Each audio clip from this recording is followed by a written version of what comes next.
House. Let me start by thanking the Honorable President Cyril Ramaphosa for a comprehensive State of the Nation address, which also placed the post-school education and training sector as a catalyst towards building a better life for all.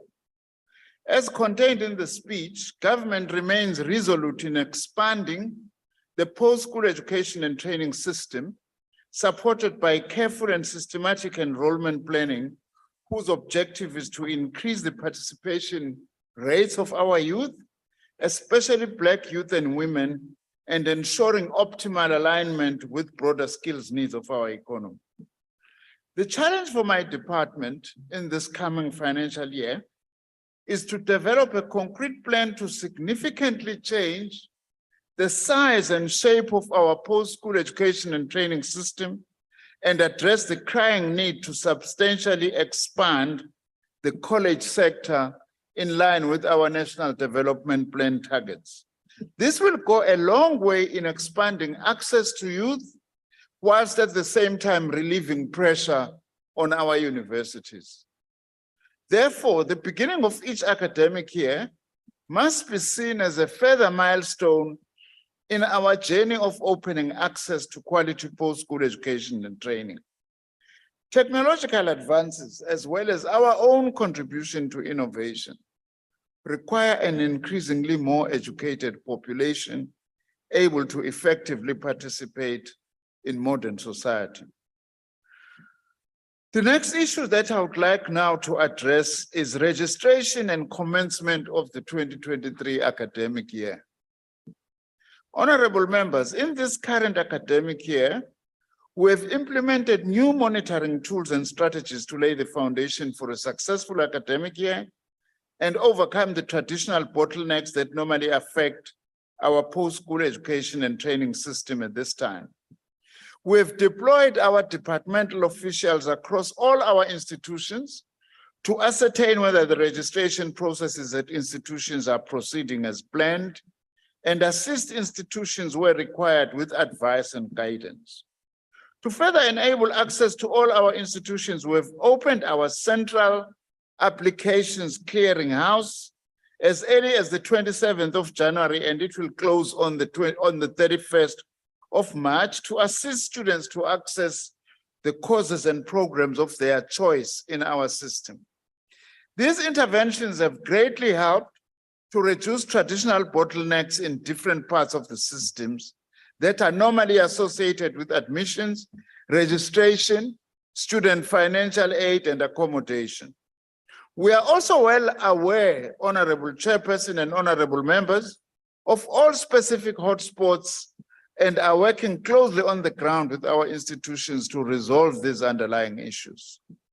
As of this week, 25 of our 26 universities have commenced with teaching and learning. A few are extending their registration period to ensure that we achieve as full enrollment as possible in the system. This includes making the necessary arrangements to support those students who registered late.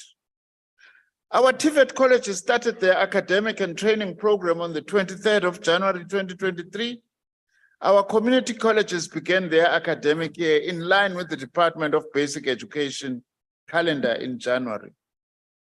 On load shedding, we have also established a joint working group between my two departments, higher education and training, and science and innovation, to develop inclusive plans and a common approach in response to challenges brought about by load shedding. We are currently conducting a survey of the impact of load shedding in our universities. Amongst the 18 of our institutions which responded, 10 have developed plans, 8 are still developing plans to deal with load shedding. But a majority of our institutions are also implementing the hybrid model of teaching and learning. On student funding, in relation to this matter, we are now working towards the finalization of a new comprehensive student funding model, which we aim to submit to Cabinet within the next 2 to 3 months. We aim through this to also introduce measures to support all the categories of students, including those who are not supported by the current NSFAS funding policy. For this current financial year, NSFAS has approved the provisional funding of a record and a milestone of 1,083,055 students, a huge achievement in government's commitment to fund students from the working class and the poor. Our NSFAS budget for this year is projected to be around 47.6 billion rand. As committed, all NSFAS students are registering without making any upfront payments.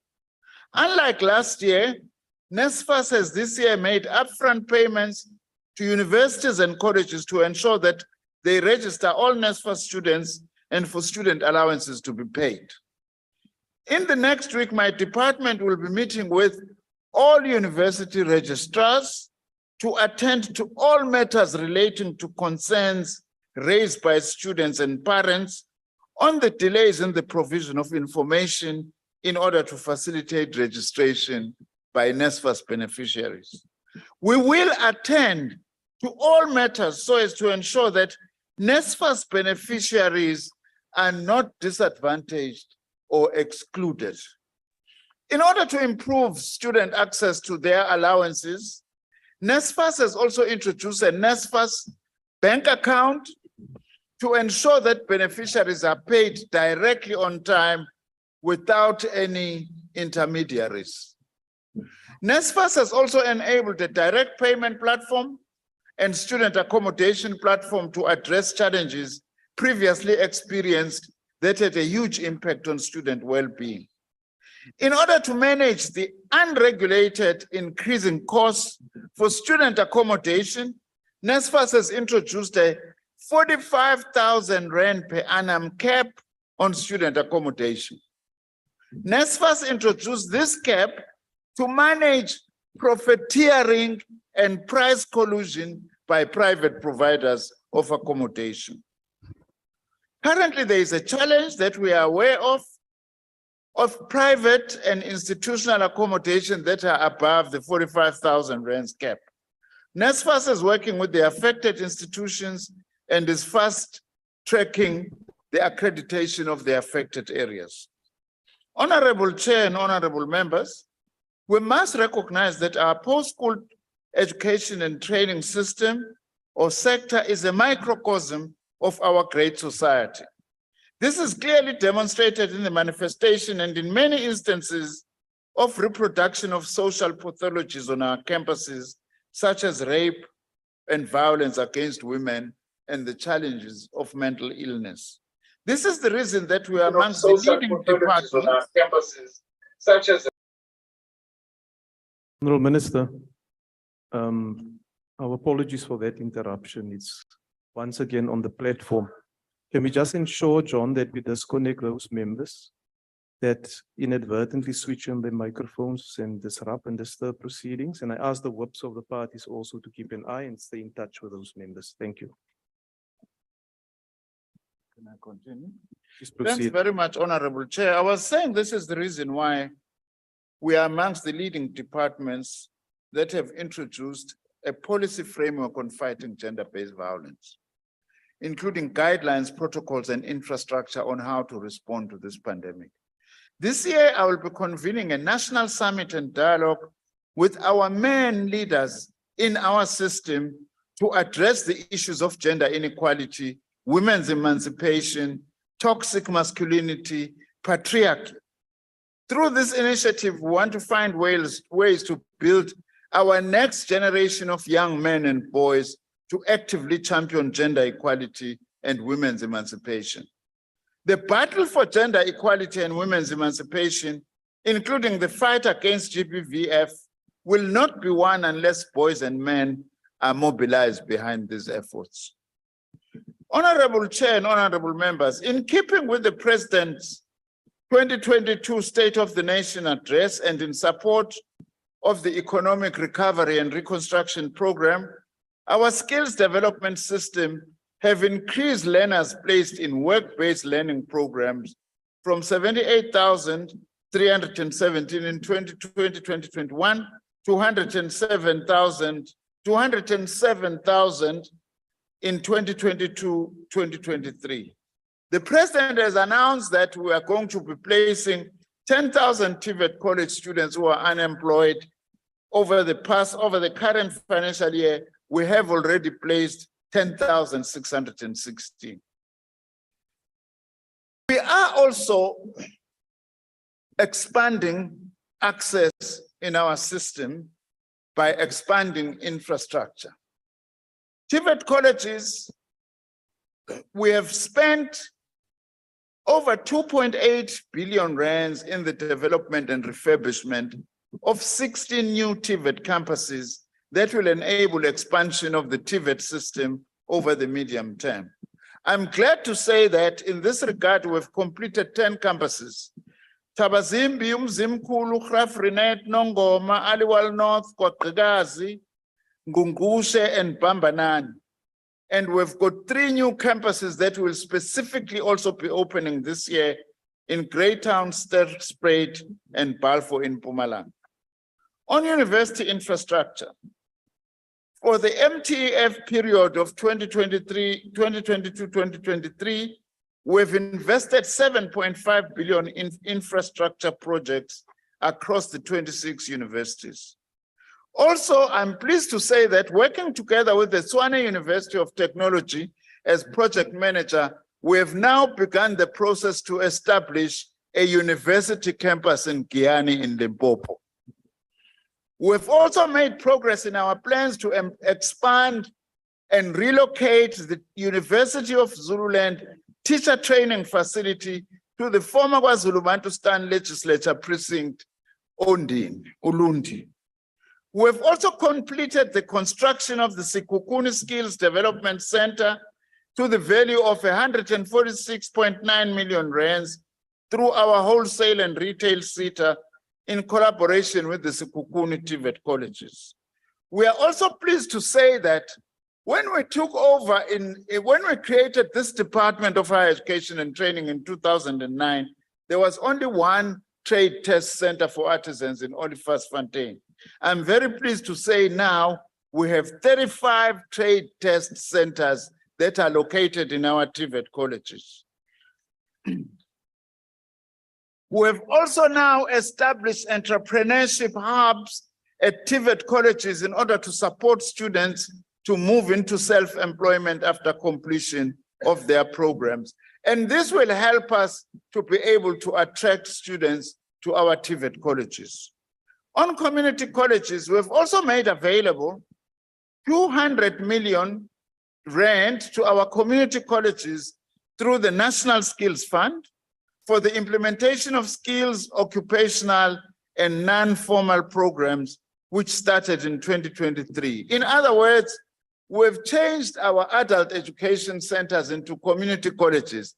Unlike your old adult education centers, we are no longer just focusing on improving one's level of education, which we will still do. So we are no longer focusing on R, A, E, O, U, but we are also providing practical skills that our communities need. This includes now, we are going also to be introducing a civic education program in our community colleges, which will teach the importance of protecting and supporting South Africa's democracy, confronting racism and patriarchy, and fostering better understanding of citizens' roles and responsibilities. We therefore call upon Honorable Chair and Honorable Members, all our students, to grab these opportunities with both hands and focus on their studies and make 2023 a successful academic year for themselves and for our country. In conclusion, we urge our institutions to engage with students and trade unions in order to minimize chances of violent protests. Whilst protests are legitimate, there must be no destruction of property and or threat to life and limb. We also urge all our students to work towards finishing their degrees, diplomas, or in certificates in record time, as government has made sure that your economic situation must not determine whether you succeed in education or not. Thank you very much. Thank you, Honourable Minister. Next speaker is the Honourable Tarabella Marchesi.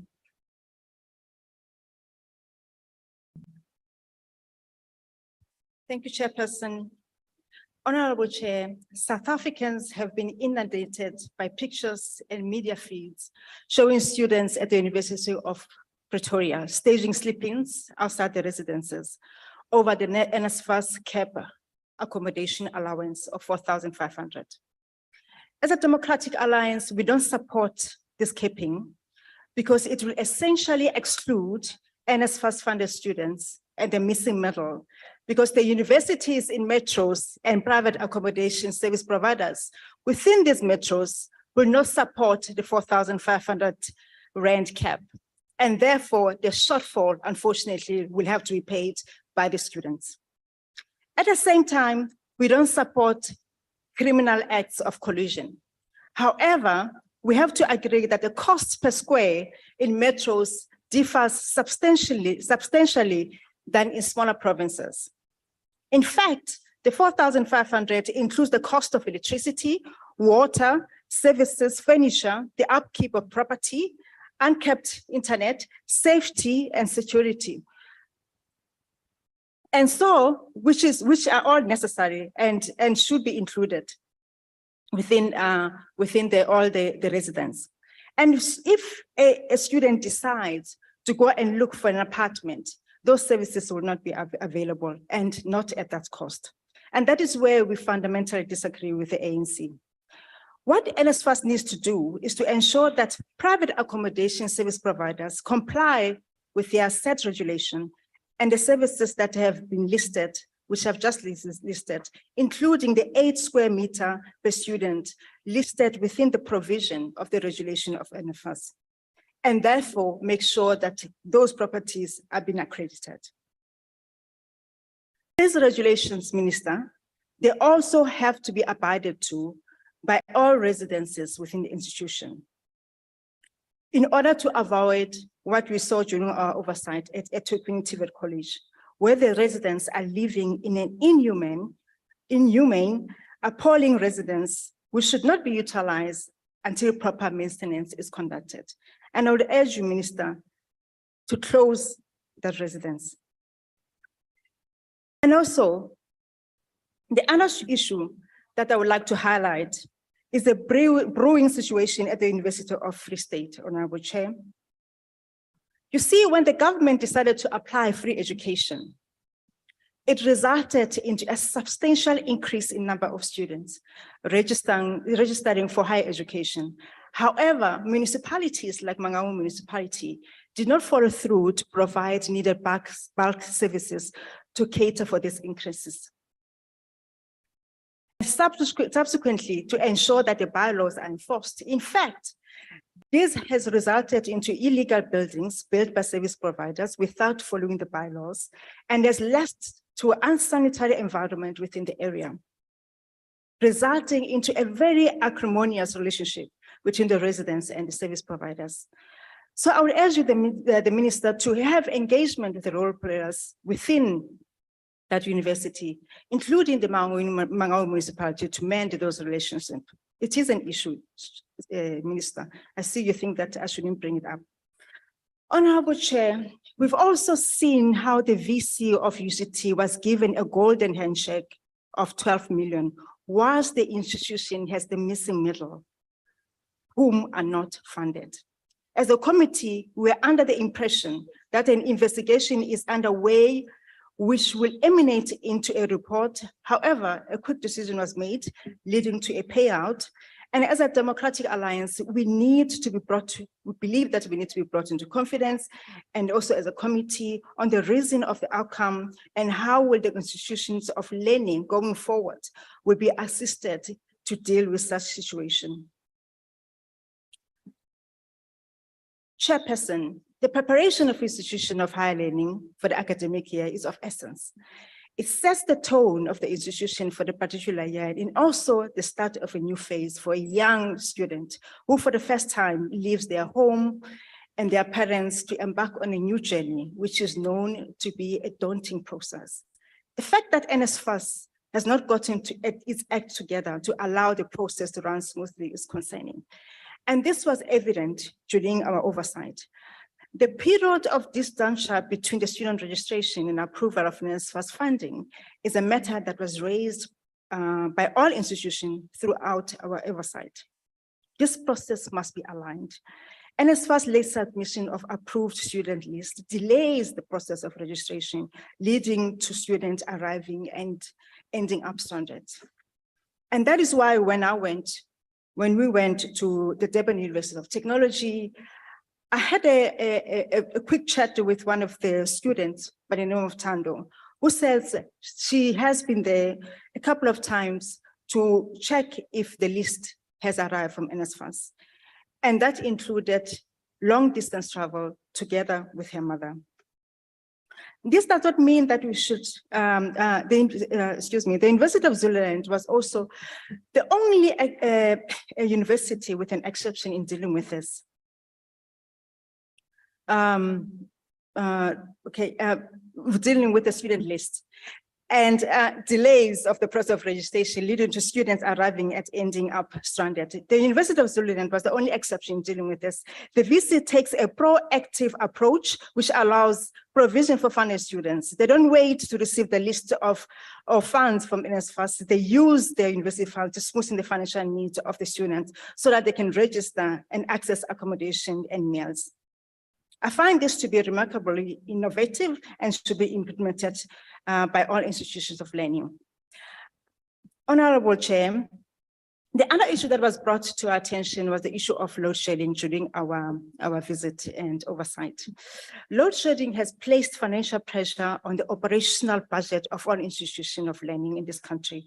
And this was evident in every learning facility we visited. What was also shocking is when the Minister Zimane quoted saying the cost of running a generator in our campuses and residences is approximately 1.5 million a day on stage 3 load shedding, and 2 million rand a day on stage 4. So Honorable member, your time is now expired.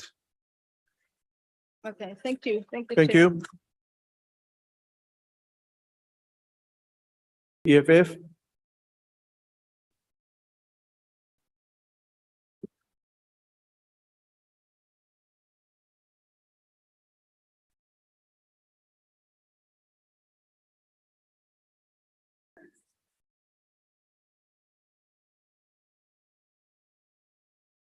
The young people of this country are under siege from the government of the ANC. The Minister of Higher Education, Blaine Zimande, remains an enemy of young people in South Africa. On the 13th of January 2010, when we were still in high school, Minister Blaine Zimande made promises about increasing capacity in tertiary institutions, particularly, and I quote, for the poor and the working class, so that the matriculation rate is easily absorbed into the higher education sector. 13 years post that commitment, the young people of this country, the poor and the working class, still find themselves advertising their poverty for access to education.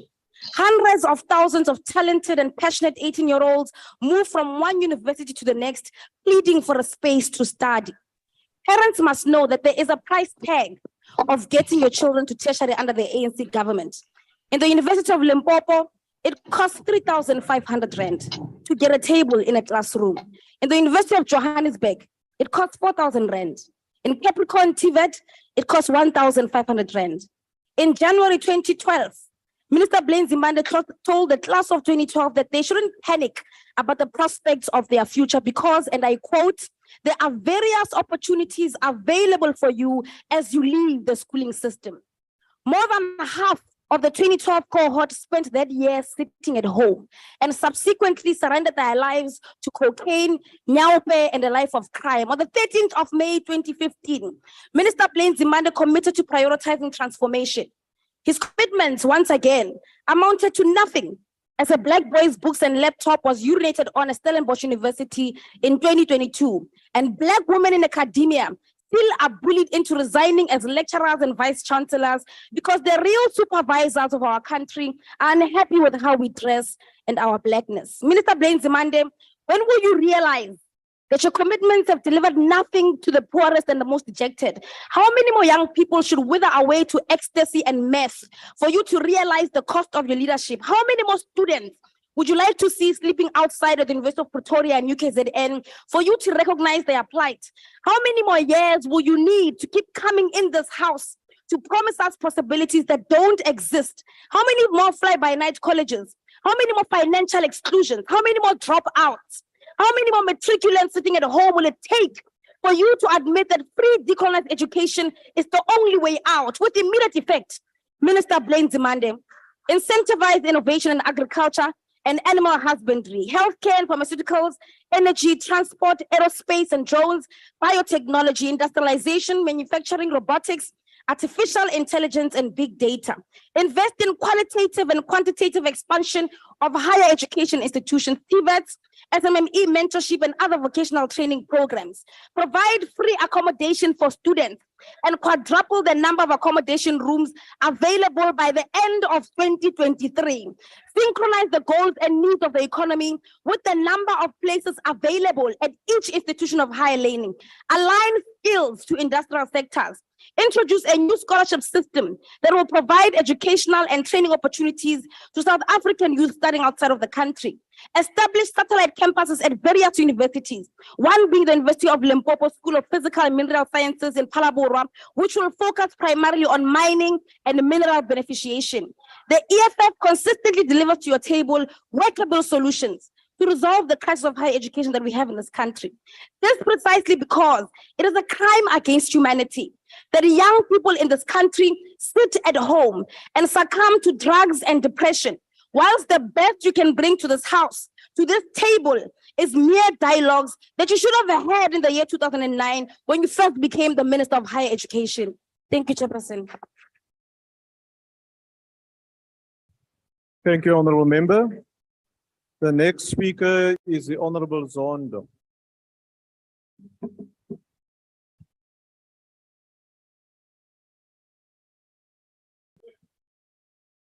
Honored Chairperson, the new year is meant to bring hope, a clean slate and opportunity to start afresh. This hope and these opportunities are being dashed when basic needs become a barrier to students, potentially to begin or to continue choosing academic careers. Various student representative councils have commented that although the SRC changes year in and year out, the problem they face remain the same. The perpetrator of the problem are of the FIP blocks, unhoused student financial exclusion, and National Student Financial Aid Scheme allowance continue to be a source of difficulty and disruption for students.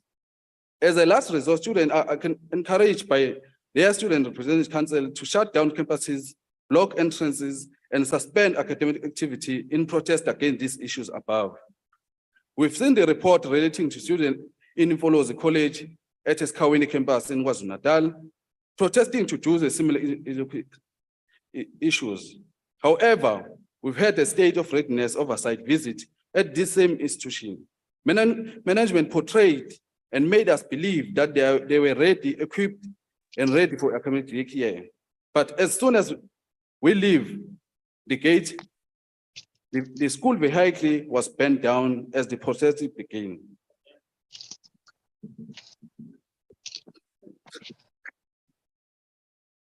In UKZN Edu campus and the University of Pretoria, students are sleeping outside under trees and in corridors as they are unable to afford either on-campus or off-campus private accommodation.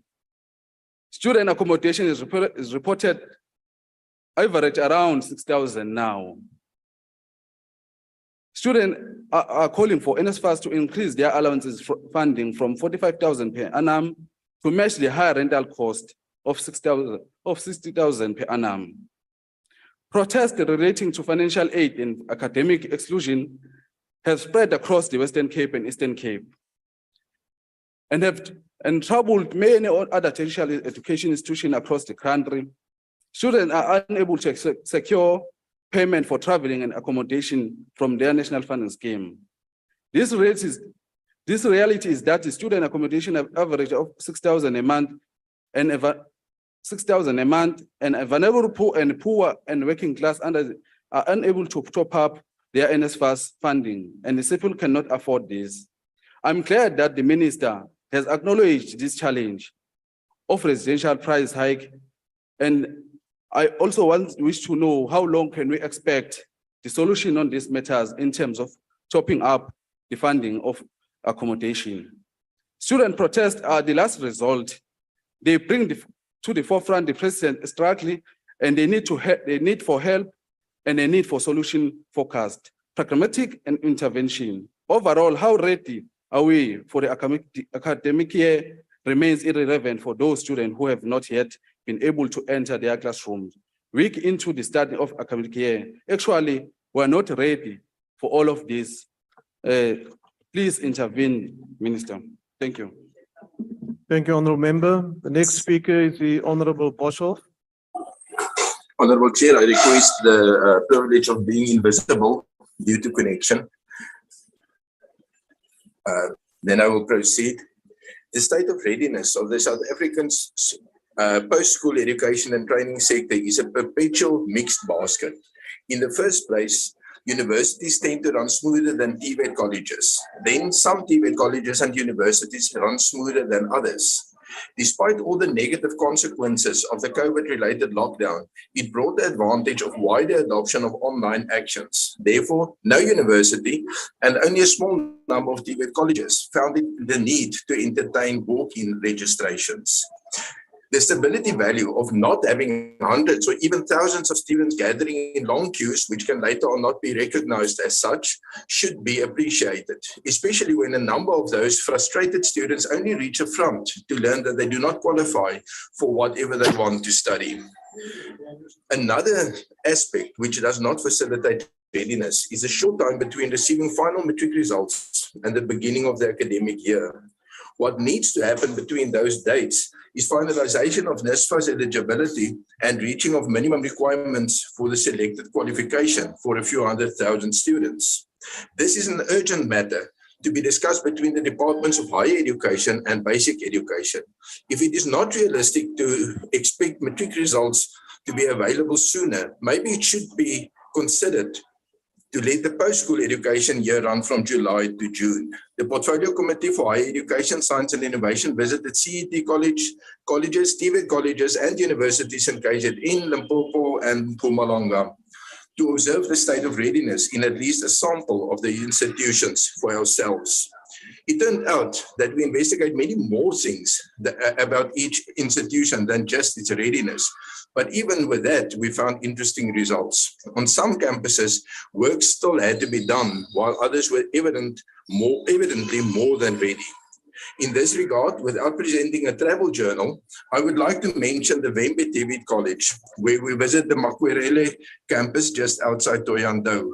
Not only were they very ready for classes to start, but they exhibited the groundedness in the local community, which extends far beyond collecting fees, presenting classes, and dishing out qualification. The impact in the community is that of an economical generator. Furthermore, the measures taken to accommodate students with different disabilities exceeded expectations. It is easy to gloss over differences in this wide-ranging sector. It could either be that, by and large, things look well, or everything is a mess, but none will give justice to the variety within the sector. Every university and college need to have a council consisting of honest, capable, and experienced individuals. This is no place to gain those attributes. It's a place to contribute with what one already has. The policy of transformation and Black economic empowerment opens the door for individuals without these essentials to be appointed and to remain in positions for which they are at best not qualified and at worst, which they abuse for their own benefit. That should end. I thank you. Thank you, Honourable Member. The next speaker is the Honourable Thring.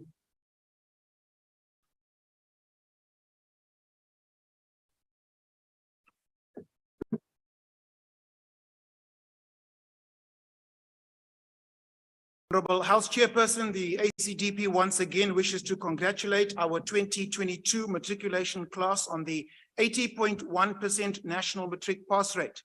To the 19.9% who were not successful, remember that failure is often a key component to success, as it provides valuable life lessons often not found in the textbook.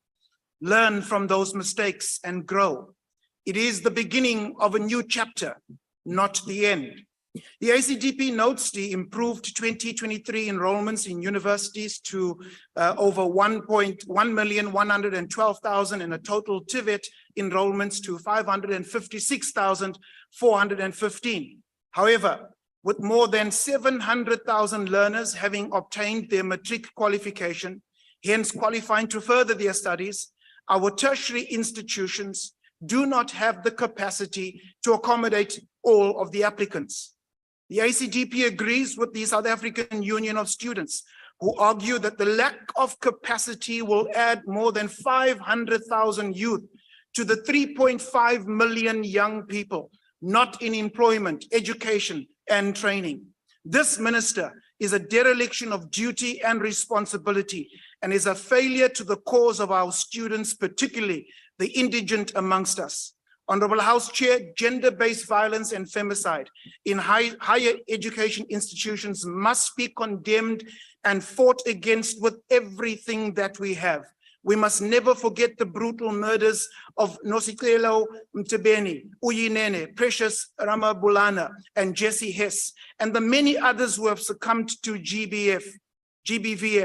Women are not objects or commodities, yet sadly, we allow the objectification and the commodification of women through pornography and the now proposed decriminalization of prostitution.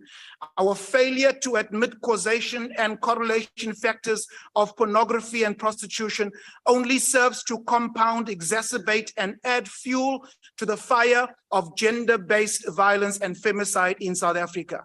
Honorable Chair, the ACDP notes the first time 669,069 first-time university enrollments within the scarce skill areas. And while welcome, they are hopelessly inadequate to address the skill shortage and demand in math, science, finance, agricultural, manufacturing, and mining sectors.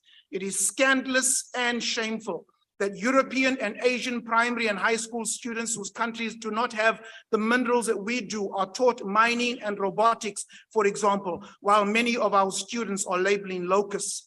Quantitative and qualitative change must come to the entire education system of South Africa. South Africa does not have a financial problem. It has a poor leadership and governance problem. Come 2024. Honorable member, your time is now expired. Thank you. Next speaker is the Honorable Kwankwa. Thank you very much, House Chair. The Department of Education, Science and Innovation has, in our view, been dragging its feet to address the critical challenge of the missing middle students. The Ministerial Task Team, which was appointed a couple of 2 years ago to conceptualize a new comprehensive student financial aid model, has, in our view, taken too long to actually come up with a document. We know that in your statement, Minister, you said the report has been submitted. This matter needs to be prioritized in view of the fact that even now, recently, you saw that there were students at UCT and the University of the Western Cape were engaged in protests demanding the institutions to allow students to register despite outstanding fees owed to these institutions. SRC, Forte University even resorted to asking for donations for students who fall under the missing middle and those who are not funded and who cannot pay their debts by the of the nation. All of these strides by the student body are due to, in our view, the failure of government to actually prioritize this issue, as it is very important. We cannot understand, for example, how it is easy for us to actually make sure that we provide funding to some SOEs, quite a number of SOEs, even the post office, which last made a profit in 2004, even SAA recently. For example, you ask yourself the question, if we are going to give SAA 1 billion rands, what is the private equity partner going to do when we need money funding for students?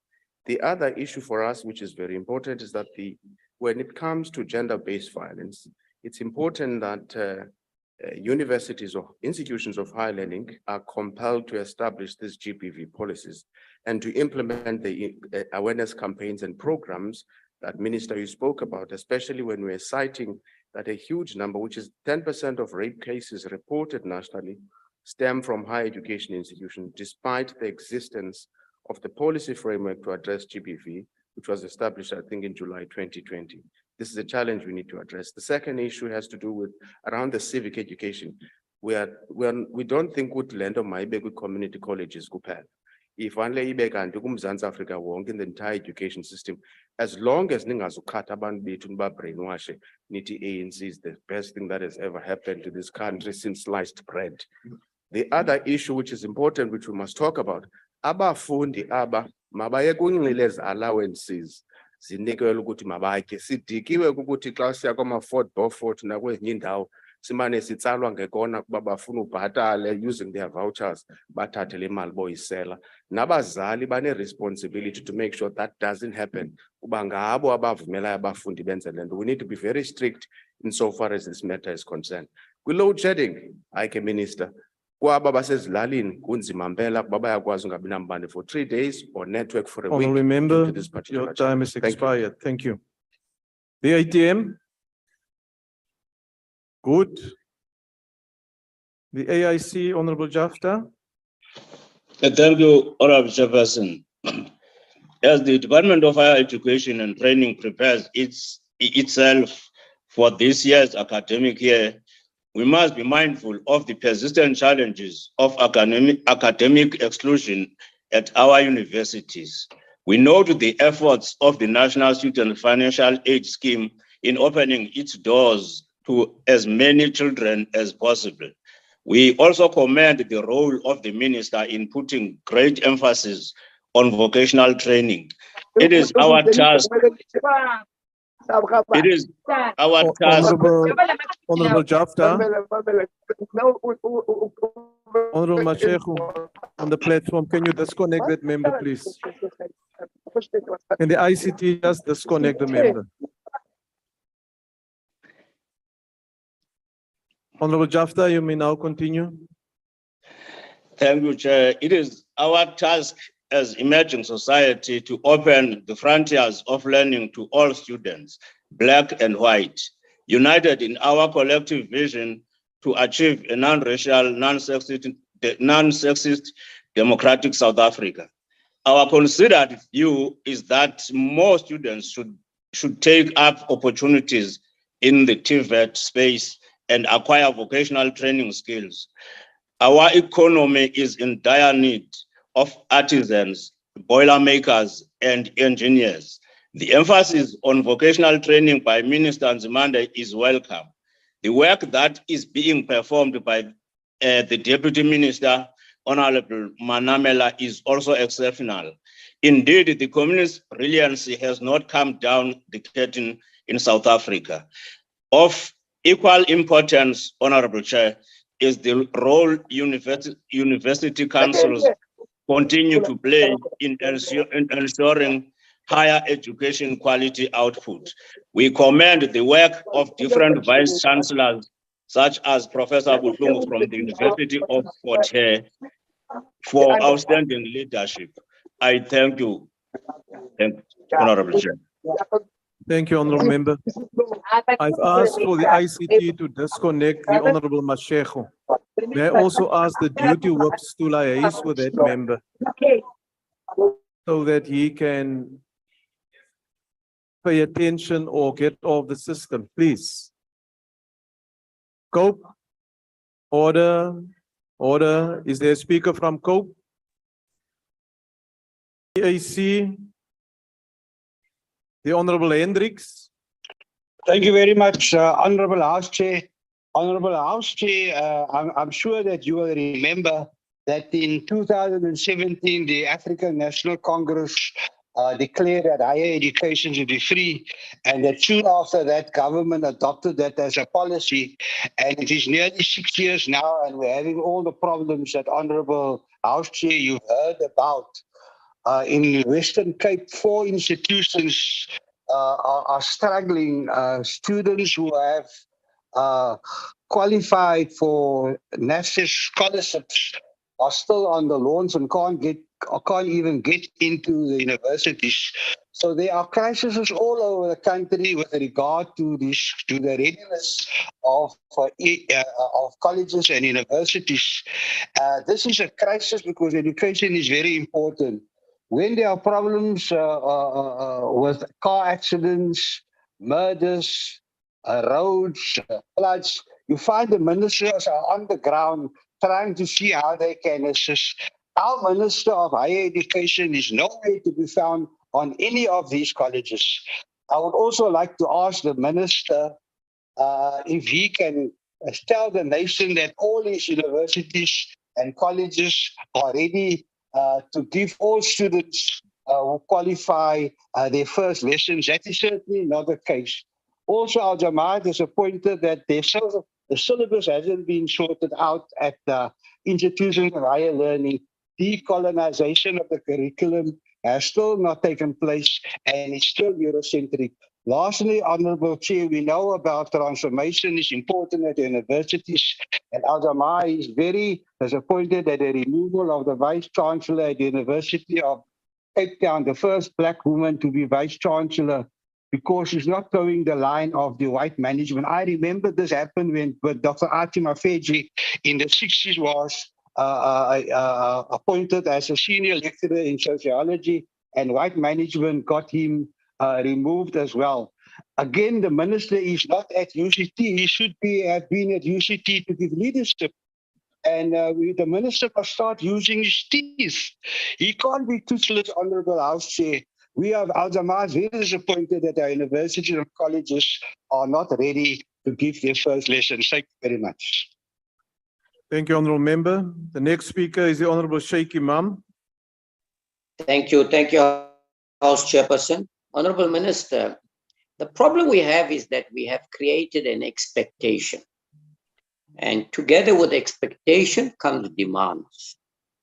Unfortunately, first of all, I think we need to re-look at the entire processes. By the time learners get their matriculation examination results, remember they make applications, there is deadlines, the department, like in the case of Siviwe Meba, who has applied at the UK, then has accepted it, borrowed money to register, has not had a response to date from nsfas, doesn't know what to do. He's lost. He's got no transport. He's got no food. He's got no accommodation. But the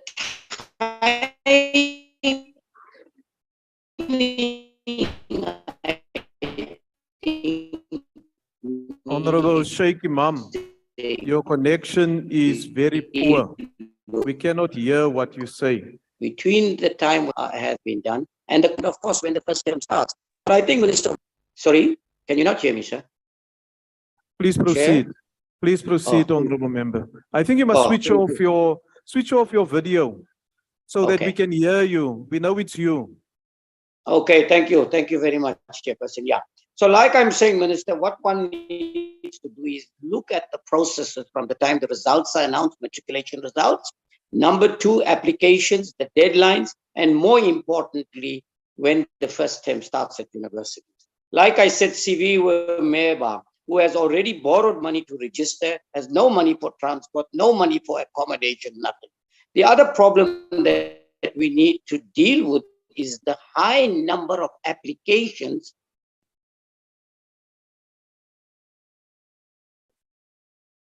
No. Honourable Sheikh Imam. the number of spaces like vacancies. You 8,500. Chair, can you not hear me, Chair? Your connection is very poor. Yeah, it's load shedding here, Chairperson. I've even got a special light here trying to get some light. Yeah, it'd be helpful if you can. I would like to see you back in the National Assembly soon, Sheikh Imam, so that we can hear your brilliant input. Thank you, sir. I was on an interview or international interview, so that's why I haven't come in yet. Yeah, but thank you. I don't know, you want me to finish off? Can you hear me? Yes, you can finish. All right. But thank you very much for the chair. Minister, I think if you can just tell us what happens to those that have applied, have had no responses at the moment. What happens to those numbers that are applying There's not enough spaces. How are we going to actually accommodate them? And very importantly, that high dropout rate of 60% in the first year, and a lot of money is being allocated there. And lastly, the skills. You know, it's not talking to the skills needs of the country.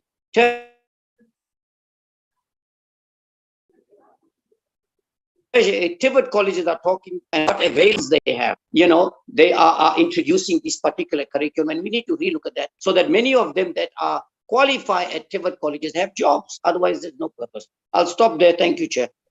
Thank you. The next speaker is the Honorable Mananiso.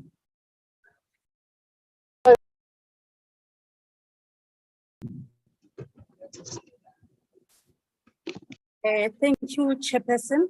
Let me start by quoting Mr. Panyaza Lisufi, the Premier of Gauteng, when he said, open quote, education is the solution for poverty and unemployment. No one can disagree with this statement, close quote.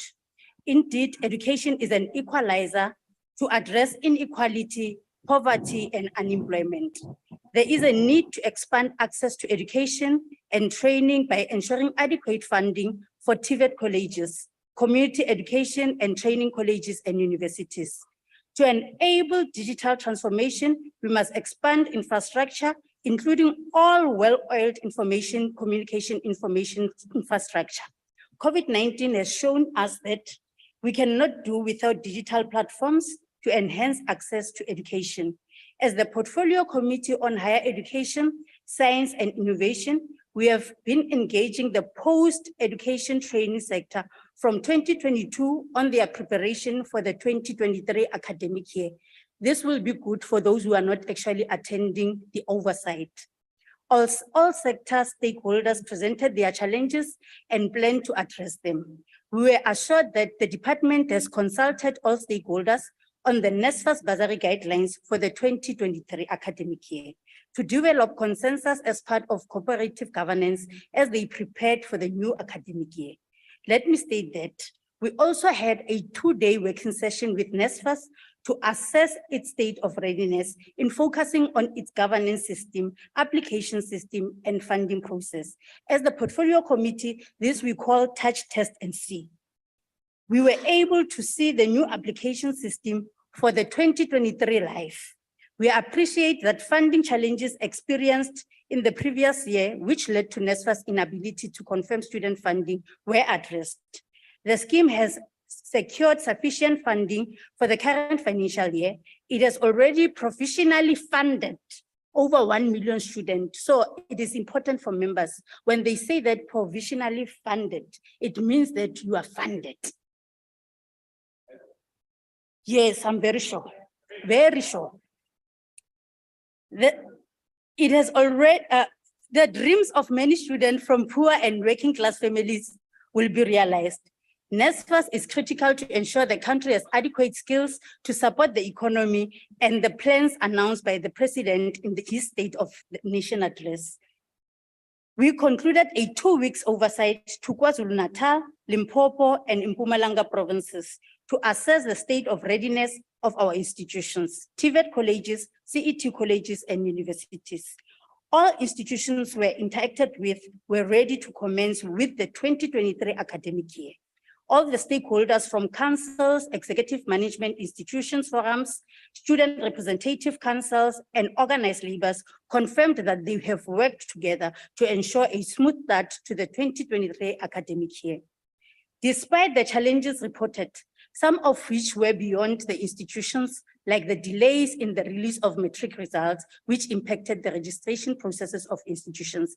I think most of the members from even opposition, they have alluded on that.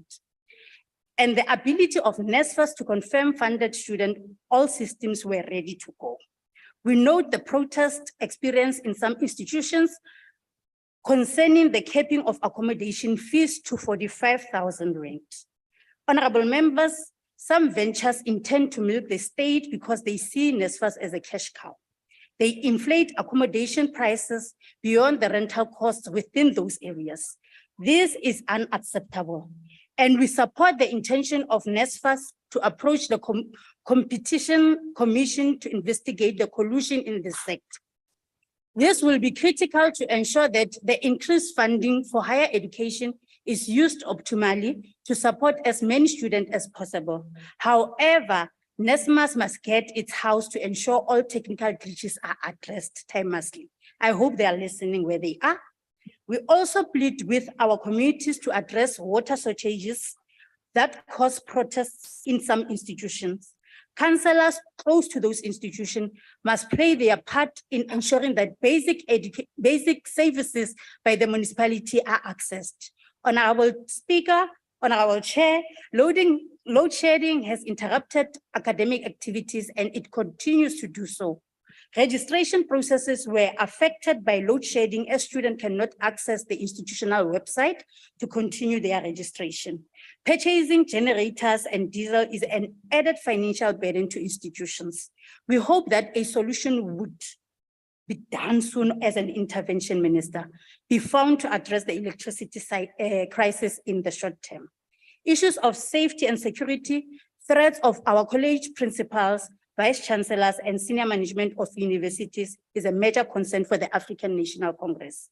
Institutions are held hostage because of criminals who camouflages themselves as business and community representative to delay the construction of infrastructure development project.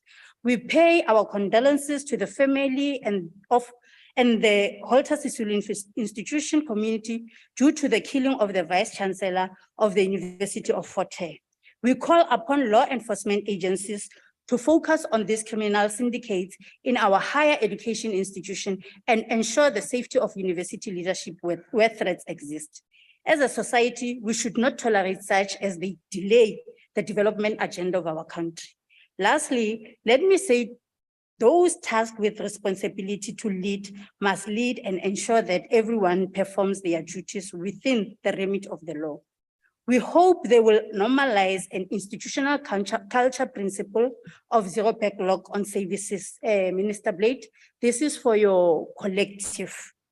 As we normally say that it is important that on other services, we need not to compromise. So we are selling to them a vision of zero backlog. We call upon the private sector close to any institution of higher learning to play its part. Together, we shall build a better future for all through education. I would like to attend to the ground forces, so-called ground forces. Honorable Chair, issues of— Order, honorable members. Order, honorable members. Allow the member to complete the speech. She has the right to be heard. Please continue. Thank you, Chair. To ground forces, I would want to tell the country— Order, honorable members. That's my speech then. So honorable members, just to indicate to you, when we do this particular oversight, the so-called ground forces are not there. And that is an opportunity for us to actually engage with technocrats in terms of what is it that we want to see. So they are missing this opportunity when we go for oversight and wait for podium and come and say something else. Honorable Nkwankwa, we thank you for being honest in terms of what has been done as the progress today, in terms of ensuring that we deal with this issue as an apex agenda. Honorable Shring, I'm very disappointed, and as the man of God, it's unfortunate that whatever that you said here, it's not even closer to truth, and it's important that one day— Chair. Order, honorable members. Point of order, Honorable members. Chair, Just- point of order. You just quiet. Can you just quiet down, please? Honorable Thring. Chair, no, just a correction. I think the honorable member had a problem with pronunciation. It's Thring. Noted, honorable member. Okay. Order, honorable members. Thank you. It doesn't matter, but what I'm saying— Honorable member. Man of God. There's another point of order. Yes, honorable Swart. No, Chair, I would like to raise a point of order on Rule 85.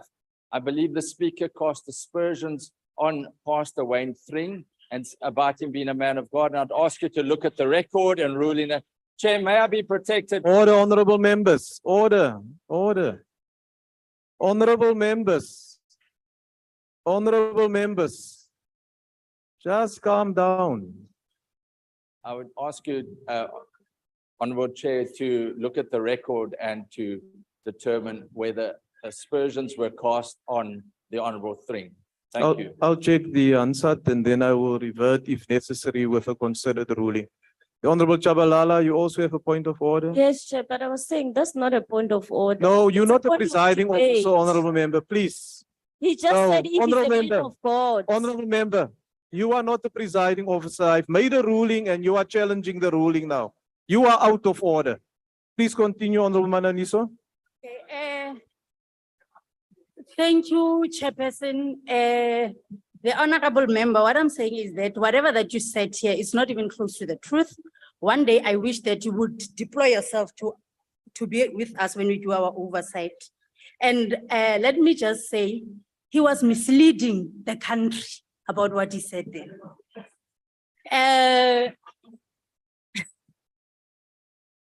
Then I want to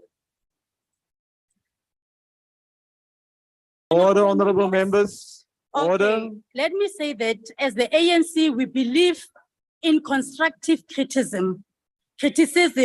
However, you must give us alternatives. I heard you lamenting, indicating issues. However, you didn't give us solutions. To Honorable Machesi was there in all these oversights. And she has experienced that actually in this particular sector, people are just busy colluding to milk the state. And it's unfortunate that you come here and want to show off that you are a capitalist and you disagree with whatever that we can give as a funding, knowing that economically, we are not on par in terms of giving money as it when we want to. However, one would want to say to you guys, working together, we can do more as members of parliament. I thank you. Thank you, honorable member. Honorable member. The Honorable Minister of Higher Education, Science and Innovation. Thank you very much. Order, honorable members, order. Thank you very much, Honorable House Chair. I hope you will save my few seconds. I want to start by saying, Honorable Mananiso, I want to assure you that we will be convening a safety and security summit for our sector. In order to address this, I've also just received a report of a study I commissioned 2 years ago on matters of safety and security in our institutions, universities, and colleges. I want to say that Honorable Chirwa,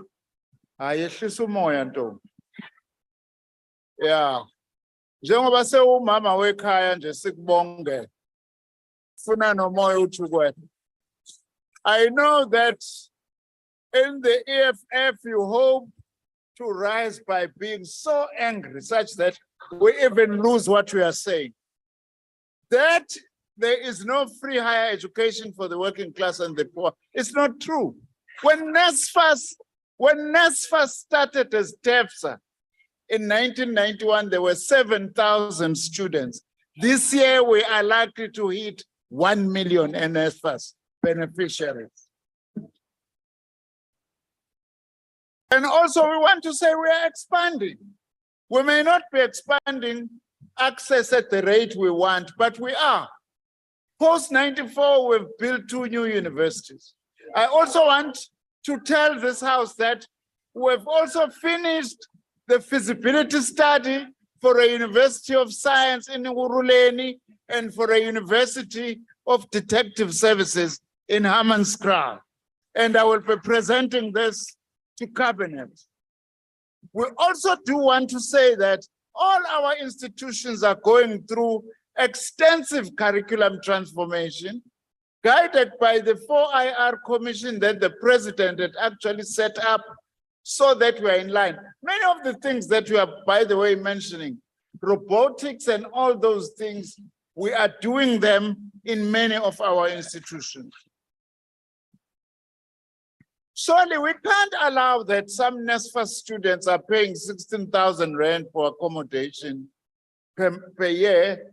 Others are paying 78,000 rand here in Cape Town. There is collusion. Honorable Mananiso is correct. NSFAS has approached the Competition Commission to look into this collusion. Honorable Tring, as I have said, part of addressing access is to rapidly expand college education, which is going to be my focus on what is the plan. We are supposed to be 2 million TVET college students by 2030. We are just over 500 for the next 7 years. It's something that is actually very important. Honorable Nkwankwa, hayi uthethe kamnandi namhlanje bhuti. Uthe kungathi uyaphuma nje ecaleni. You are right. We need civic education in all of our institutions. Some of them are doing that, some universities. Nanokuthi abantwana bethu laba esibafundisa ngo-NSFAS abangayiphuzi le mali. Imali yokufunda le. Ngiyavumelana nawe kakhulu. Awuvuki ngcono kunomholi wakho, ngiyafisa ukusho lo. Ukuba umholi wakho ube. Order, honorable members, order. Ukuba umholi wakho ube la, ngaba siyizwanga lezi. Oh, honorable members, no. Honorable Minister, may I request members, because they're not new. They know they can't just switch on the microphone and start talking. Doesn't work like that, Honorable Kwankwa. Please observe the rules. Please proceed and conclude, Honorable Minister. Thank you very much, Honorable Chair.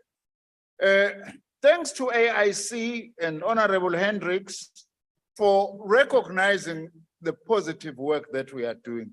This government is committed to free higher education to the working class and the poor.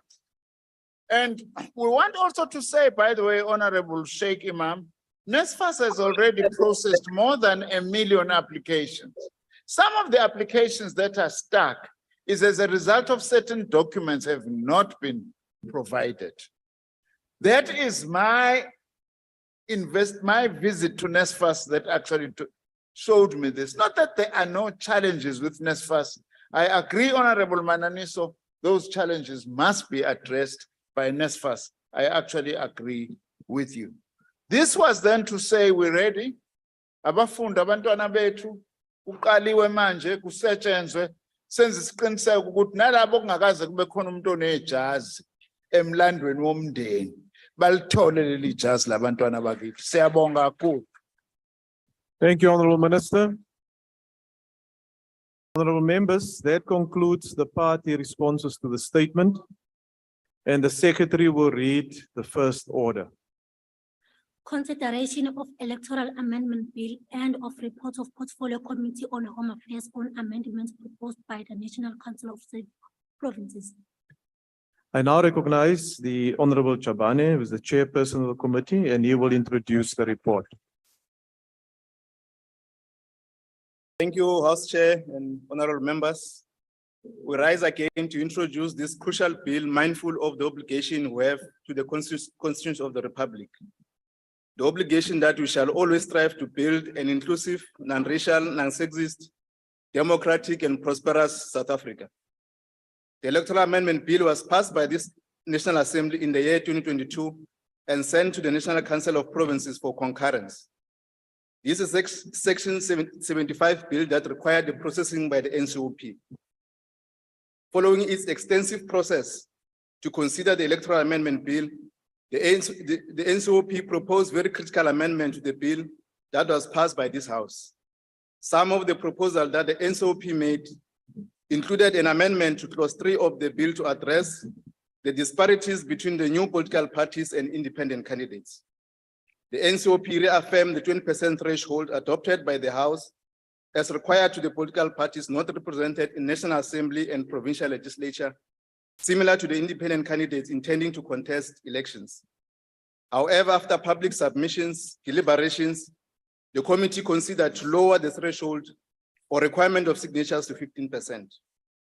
The NCOP also proposed an inclusion on the entire new clause 23 that will establish the electoral reform consultation panel to investigate, consult, and make recommendations to the broader electoral reform. It is important to note that the panel will be guided by the provisions of in the bill and execute the task without undue influence. In this regard, the panel will be established by the Minister of Home Affairs in consultation with the IEC for approval by this August House. The Electoral Reform Consultation Panel shall resume its work in earnest post-2024 general elections that will provide citizens, various stakeholders, and political parties to have an opportunity to participate in the reform of our electoral system. True to the commitment to the extensive public consultation that the Portfolio Committee made since commencement of this process, the committee resolved that the nature of the NCOP proposal was substantial and required further public scrutiny and comment. The committee re-advertised the proposed NCOP amendments on the 5th of December 2022 to 27th January 2023 after the Constitutional Court granted us an extension. And we have since received 81 submissions, 12 being substantive and 69 were short submissions. House Chairperson, we tabled the report on this bill, confident despite the necessary delays. This bill represents the best version of our collective efforts. The bill also set out the framework of what needs to be done in the transitional period as due consideration is given to the broader electoral reform. House Chairperson, once the bill is passed today, the committee will look on the consequential amendment, including the provisions entailed on the Political Party Funding Act to align with the Electoral Amendment Bill. We must thank the members of the committee, acknowledging that we had different views and consensus in the discourse of our deliberations. We further thank the contribution of all the stakeholders, the Parliamentary Legal Services, Chief Special Advisor, and the Independent Electoral Commission. Having considered the proposed amendment passed by the NCOP, the public comments from various stakeholders and the citizens, the Portfolio Committee presents this bill and the report for consideration by this House. I thank you. Thank you, Honorable Member. As there is no list of speakers, I will now recognize the Chief Whip of the Majority Party. Thank you, Honorable House Chairperson. I move that the bill as amended be passed. Thank you. Thank you. I will now recognize political parties wishing to make a declaration, the opportunity to do so. The usual times for declaration of votes will apply. The DA.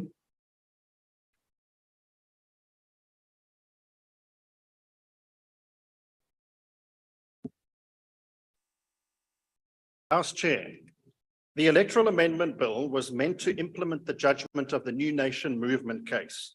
The DA supports the amendments of the NCOP to reduce the signature requirement for independent candidates and that the same requirement is met by unrepresented parties in the interests of fairness.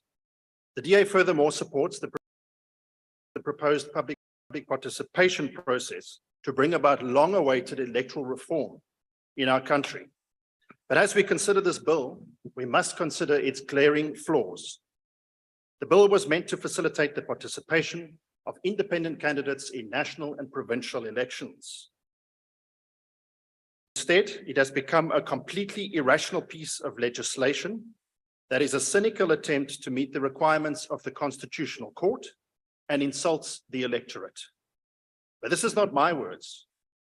This is the words of the head of the Ministerial Advisory Committee that was tasked to come up with the proposals to meet the requirements of the bill. And so, as members of the Portfolio Committee were coming to an agreement on the bill, that we keep the current seat allocation system and have independents gaining up to a maximum of 1 seat, the bill suddenly turned into a hot mess with a purpose to help the ANC get more seats than they've deserved. According to an ANC internal poll, the DA has closed to within 10% of the ANC and closing faster than a bullet train. The sudden change in approach came as it became clear the DA was not imploding as predicted, but was in fact growing under the leadership of future President John Steenhuisen, with a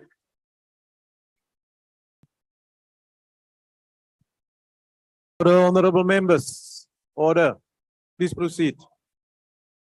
with a clear vision and driving the issues that matter to people.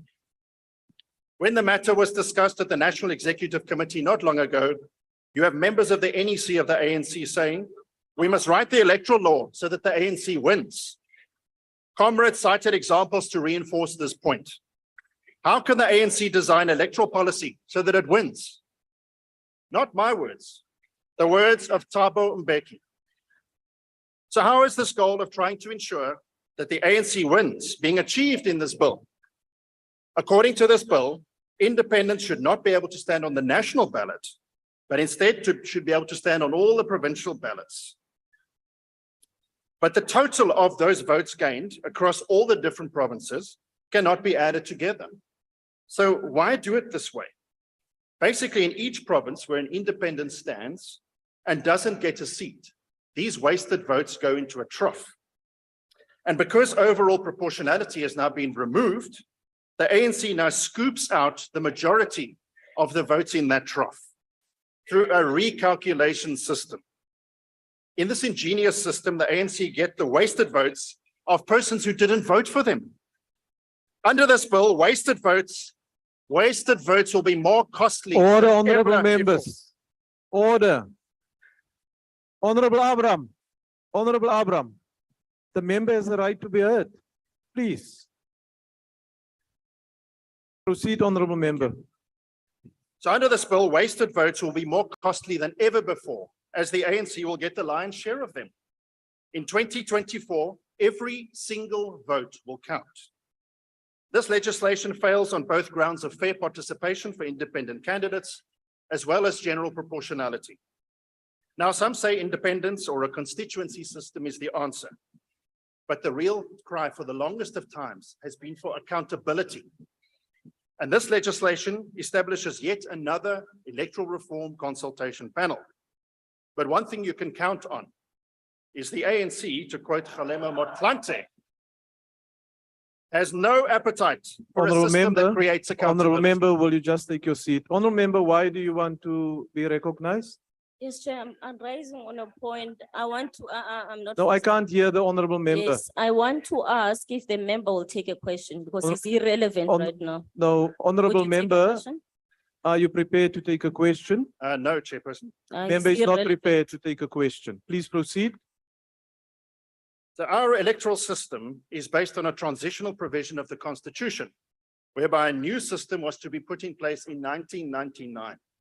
The 2002 Van Zyl-Slabbert report recommended a mixed system from multi-member constituencies and a compensatory system to achieve overall proportionality and ensure face-to-face accountability.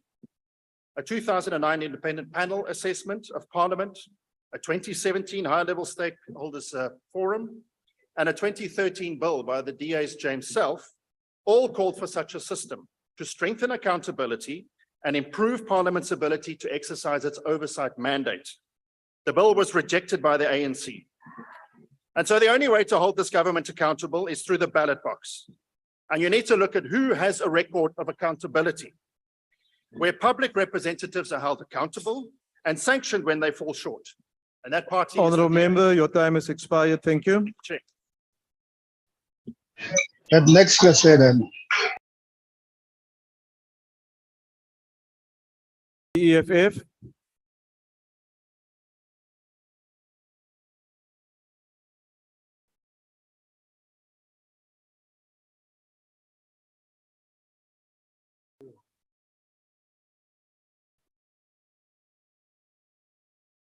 Thank you very much, Honorable Chair.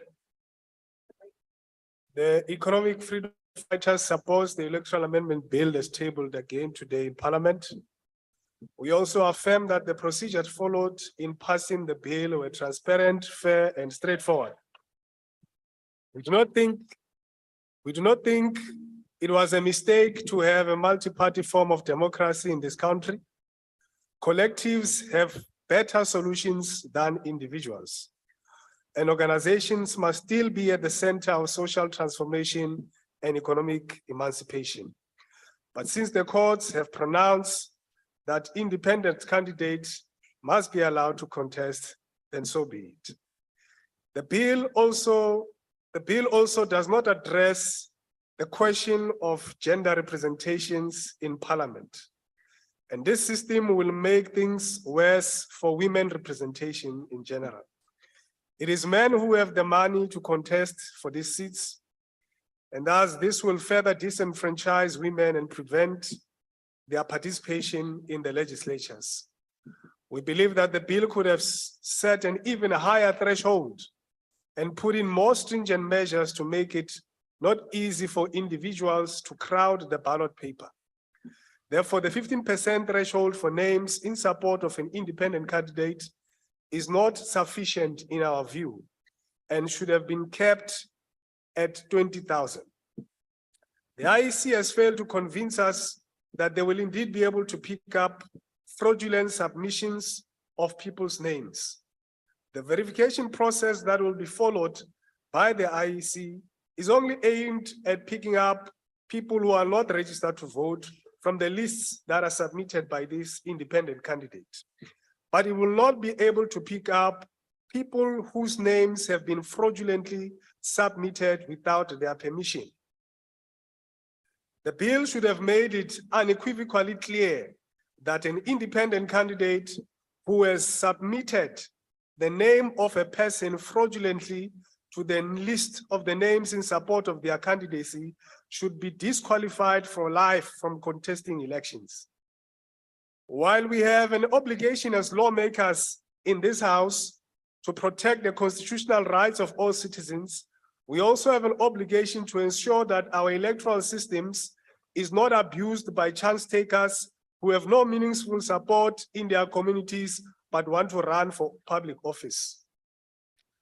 The political zigzagging by the ruling party under the pressure from George Soros-funded NGOs has now further reduced this threshold from 20% to 15%. We will not be surprised if they come again and reduce it further down to a mere 1,000 signatures. We are also in support of the fact that an individual who gets more votes than those required to secure a seat in parliament must forfeit those other votes and simply take the single seat that they contested as an individual. The deposit amount that independent candidate must pay must be the same deposit paid by political parties, and it must not be refundable, as the inclusion of independent candidates will come with costs, and those who wish to stand as independents must not be chance takers. While we support the establishment of an electoral reform panel, we do, however, want to caution against the following issues that might arise and thus impact negatively on the panel's report.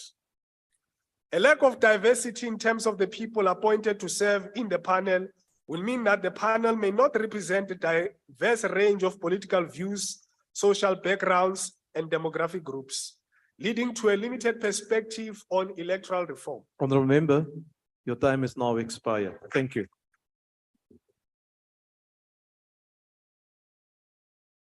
The IFP.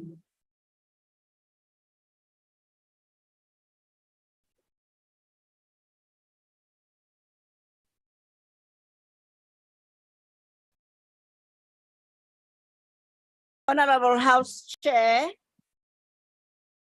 I deliver these remarks on behalf of my colleagues, the Honorable L.L. van der Merwe. It is not my statement.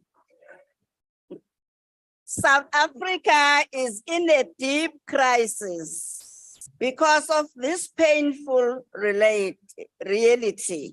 South African approached the Constitutional Court to be allowed to contest the position in the National Assembly. The bill before us is the results of the court action. It must be pointed out, as we did before, that neither Parliament nor the minister needed to start the electoral reform process from scratch. Electoral reform already began in 2003 when the Prince Mangosuthu Buthelezi, then Minister of the Home Affairs, appointed the Electoral Task Team, also known as the Frederick Van Zyl Slabbert Commissioner. The commission proposed a mixed member proportional system in which half of the parliamentary representation would be through a constituency and the other half through the party list. It is why when the current bill left the National Assembly for the NSOP, the IFP pleaded for the need to include the small constituency component. However, this was ignored, leaving us with a flawed and unworkable bill. For example, considered what a debate will look like in this house with 100 different speakers? Have we considered how independents will benefit from funding a free airtime like political parties, and have considered that the bill before us, having realized the bill isn't workable? The Department of Home Affairs quickly suggested a remedy. An electoral reform consultation panel, which must now do further work on electoral reform. The IFP rejected this decision to grant the minister to sole prerogative to appoint such a panel electoral. The IFP not supporting this bill. Thank you. FF plus.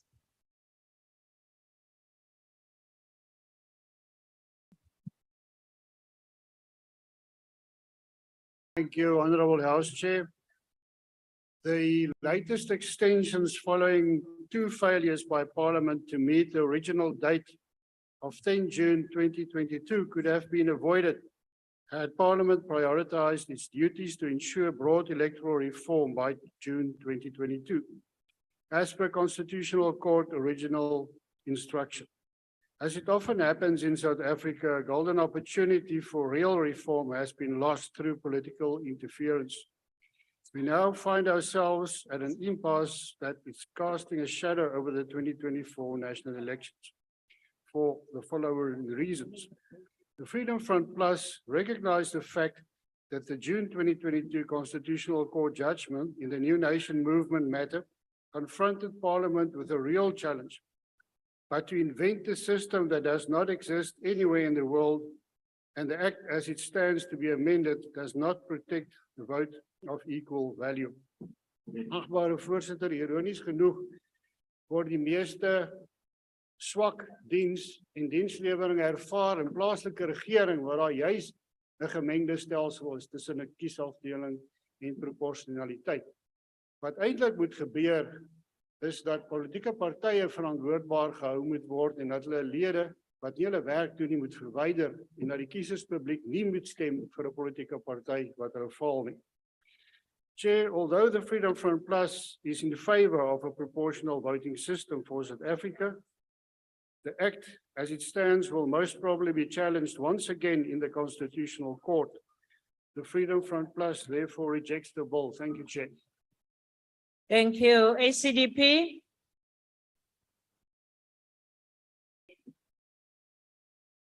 Thank you, House Chair. House Chair, following the New Nation judgment, the Ministerial Advisory Committee on Electoral Reform explored a variety of options and consulted various stakeholders, including the ACDP. Now, in regard to the Constitutional Court, we would like to acknowledge Doctors Michael Louis and Pearl Cooper, who are in the House today, who played a significant role in the court case and electoral reform in the country. Now, the report The advisory committee suggested two models: a single member constituency option with proportionally secured through party lists. And in that case, independents would stand as individuals in constituencies and compete together with associates for the party list system. The second model, which was the minimalistic approach, proposed a slightly modified closed party list multi-member constituency system to accommodate independents in the existing electoral system. Now, this has never been done anywhere in the world, and therefore there's no wonder that even ANC veterans themselves said this system has not been implemented anywhere in the world and has met with skepticism. So, Honourable Minister, I fully appreciate the establishment of the panel to relook at the whole issue. We appreciate the fact that there were constitutional court deadlines. However, it is very important for us to note that had we started earlier in the process and had we looked at the Fund Sales Slubbert Commission and of course the various options suggested by the Ministerial Advisory Committee, we would have made further progress, because clearly, even when you consider the amendments we're considering today, when you look at the signature proposals, when you look at the panel suggestions, there are still avenues for constitutional challenges. And I think that obviously is why the panel was introduced. Now, the concern with the panel is that the work's already been done. The work has already been done, and our concern from the ACDP side is that it will be a rehash of work that has already been done over many years and could result in wasted expenditure for the state. So, Chair, from our perspective, we really believe that what is of the greatest concern to all of us must be the declining voting.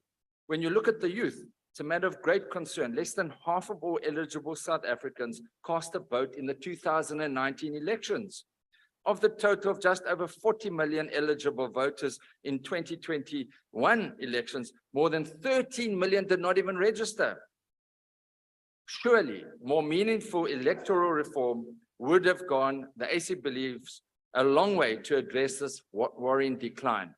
More meaningful electoral reform, as former Minister Vali Musa said, should have been done, and having neglected it from our side, he says it's like a person driving a truck that has fallen asleep behind the wheel. Sadly, the ACDP, whilst commending the progress Thank you that has very been made, much. we will not be able Your to time is support now this. up. I thank you. UDM. Thank you very much, Chairperson. From our side, we see this as work in progress, and that all that has been achieved so far is not cast in stone. We should allow, and an attempt to level the playing field somewhat has been made, and to reduce barriers to entry to independent candidates and other people who are going to be contesting. And in view of that fact, notwithstanding the fact that obviously more work needs to be done insofar as ensuring that the verification process has to begin, work around that has to be tightened up to ensure that there's some verification process. Other than that, we're saying with those issues, we support the bill. Thank you. ATM. ATM. Good. Good. NFP. NFP. AIC. Government Chair, as we said in October last year, Honorable Chairperson, the African Independent Congress has no intention to support this bill in its current form. In our response to the Electoral Amendment Bill before this Assembly in October last year, we expressed our reservations to this bill. We said the bill doesn't reflect the spirit of the judgment of Constitutional Court insofar as promoting the constitutional requirement of proportionality. Our stance has not changed, given the fact that the National Council of Provinces merely tinkered with the bill. The NCOP merely performed a cosmetic exercise. The following makes this clear. Independent candidates' votes would still be discarded if they reach or cannot reach a particular threshold. As we said in October, it is imperative for this Parliament to strive for a reading that does not truncate the full effect of any of the rights afforded by Section 19. The NCOP introduces a new section which requires both independent candidates and political parties to produce signatures totaling 20% of the quota for a seat. But we know that introducing a new political parties alongside independent candidates doesn't address the absurdity of having a high watermark threshold of 20% ratio in order to contest elections. We noted the inclusion of Section 23 to the bill, which establishes an electoral reform consultation panel to investigate, consult on, and make recommendations in respect of potential reforms of the electoral system. Honorable Chair, this cosmetic change was never canvassed before this House, nor did the courts order this Parliament to change the current electoral system. As we said before, we agree with the Minister of Home Affairs that the judgment was never about electoral reform.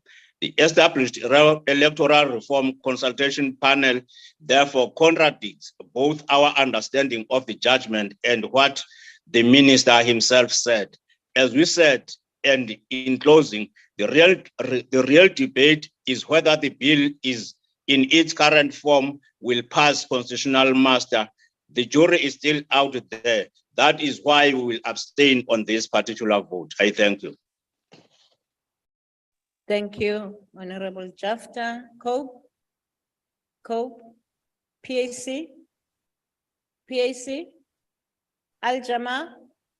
Thank you very much, Honorable House Chair. Honorable House Chair, you heard that Honorable Steenhuisen will be the new president of South Africa in 2024. And further that the wasted votes in the trust will go to the winner. Yes. So the votes of independent candidates will go to the DA from people who did not vote for them. I can't understand why the DA has now reservations, because they're going to get a lot of free votes, seeing that Honorable Steenhuisen will be the new president of South Africa. Honorable House Chair Al-Jama believes that the IEC will not be able to organize free and fair elections in 2024 because there is just not enough time to do so. The budget has not given any hope. It should be doubled to make room for more resources. So the Minister of Finance must relook at this for the sake of our democracy. Al-Jama acknowledges the best endeavors of the IEC and the Portfolio Committee on Home Affairs. There is now compliance with the Concord Order. Electoral reform needs more time, like suggested by the Minister of Home Affairs. And the Portfolio Committee has given leadership in this regard. Al-Jama will support this bill because we cannot further harm free and fair elections in 2024 without any further delays. And we would like to call on the citizens of Africa not to harm our democracy by going to the Constitutional Court to challenge this particular act. Thank you very much, Honorable House Chair. Thank you, Honorable Hendricks, the ANC.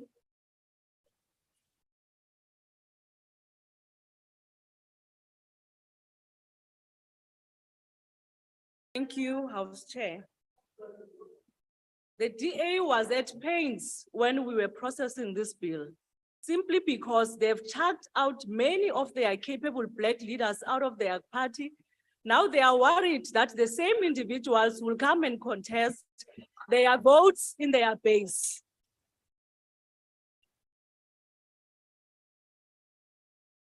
Our democratic system provides for checks and balances in the context that the Houses of Parliament work together on oversight on the drafting of legislation in a manner that the interest of the nation and that of provinces are taken into consideration. It is against this background that we are here today to support the amendments made by the NCOP on the Electoral Amendment Bill. The two substantive amendments relate to the lowering of the threshold for registration by both political parties and independent candidates to participate in the elections. The other amendments is the introduction of the electoral panel that will start a process to reform of our electoral system. I pity the EFF. They had failed to make substantive or meaningful contributions in the committee during the processing of the bill. They come here and want to grandstand and want to make comments outside of the processing of the bill. I pity you. As the ANC, we are guided by our principle and policy positions outlined in our constitution and also codified in the Freedom Charter. Amongst other things, the Freedom Charter provides that the people shall govern and that no government can claim legitimacy unless it is based on the will of the people. Don't mind, proceed. Honorable members, stop. Honorable members, please, don't concentrate We on have them. Please listened proceed.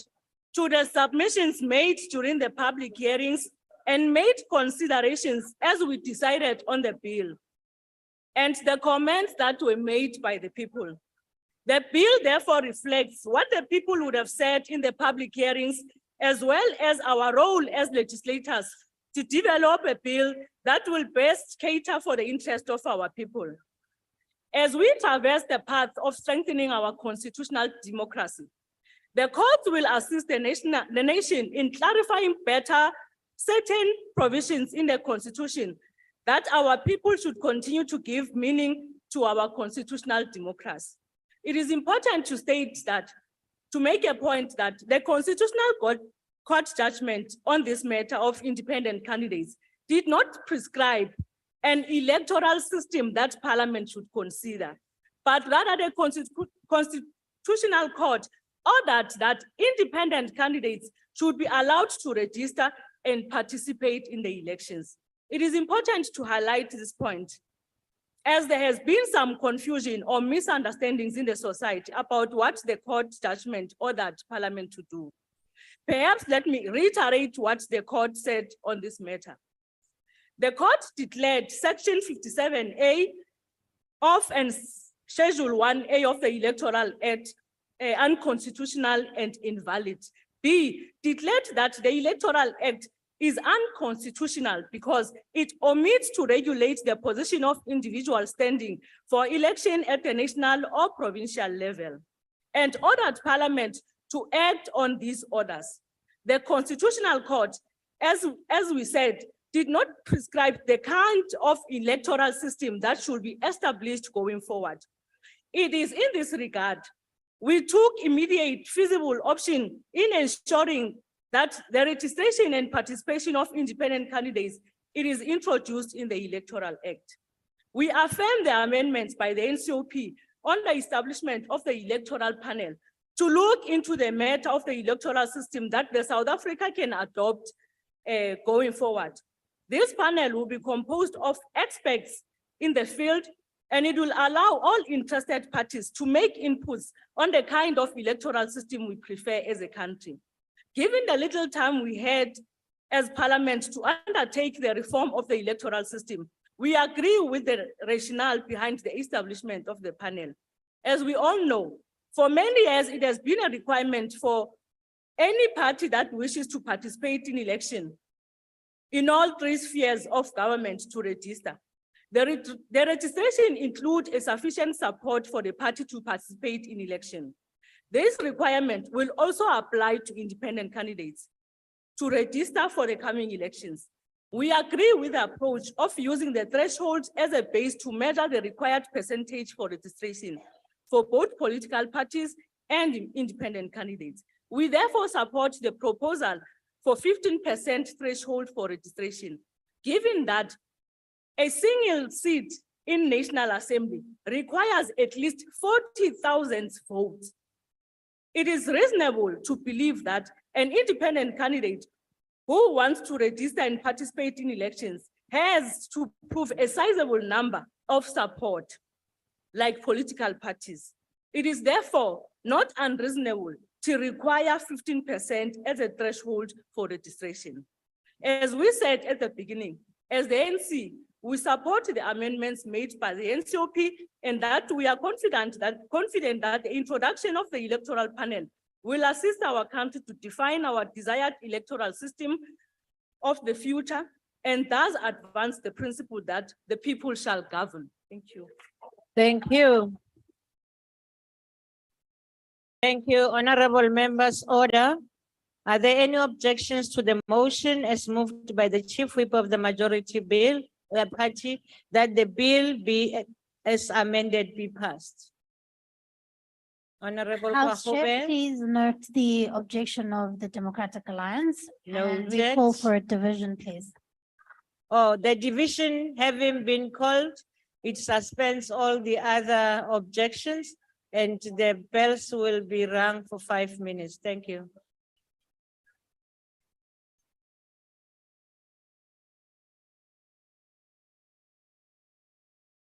Recording stopped.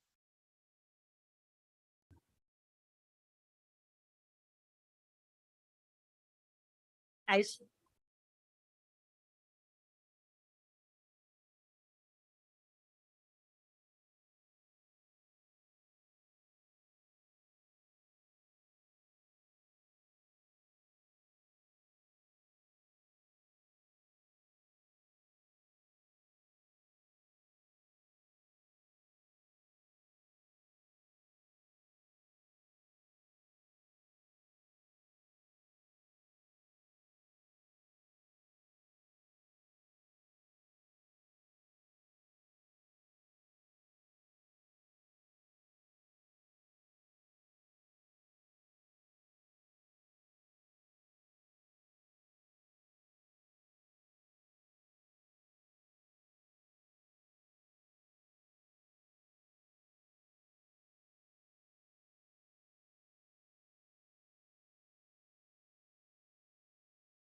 The speaker has determined that in accordance with the rules, a manual voting procedure will be used for this division.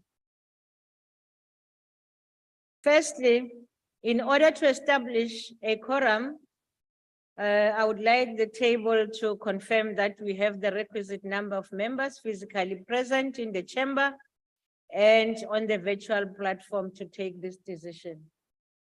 Okay, thank you. Party whips will then be given an opportunity to confirm the number of their members present and indicate if they vote for or against the question. A member who wishes to abstain or vote against the party vote may do so by informing the chair. Honorable members, having confirmed that we have a requisite quorum, we will now proceed. The question before the House is that the bill as amended, as the motion was passed by the Chief Whip, is agreed to. Voting will now commence. The doors of the chamber will remain locked and no members will be allowed to enter the virtual platform until voting is concluded. Whips, could you confirm the number of your members present in the chamber and on the virtual platform and indicate if you vote for or against the question? I will start with the ANC. Thank you very much, Honorable House Chairperson. In the House, we are 46. On virtual, we are 145. The total is 191 voting in favor. Thank you. Thank you. The DA? As Chair, in the House, we are 17. Online, we are 48. In total are 65 DA members voting against. Thank you. The EFF? House Chair, inside the House, we are 15. On virtual, we are 10, total of 25, voting in full support of the vote. Thank you. Thank you. IFP? Thank you, House Chair. In the House, we are, Order, honorable members. in the House, we are 3. On virtual, we are 4, which totals 7. We are voting against. Thank you. FF plus? Thank you, House Chairperson. We are 4 members in the House, 3 members on virtual. That's a total of 7 voting against. Thank you. ACDP? Thank you, House Chair. We are 1 online, 1 in the House voting against. Thank you. Thank you. UDM?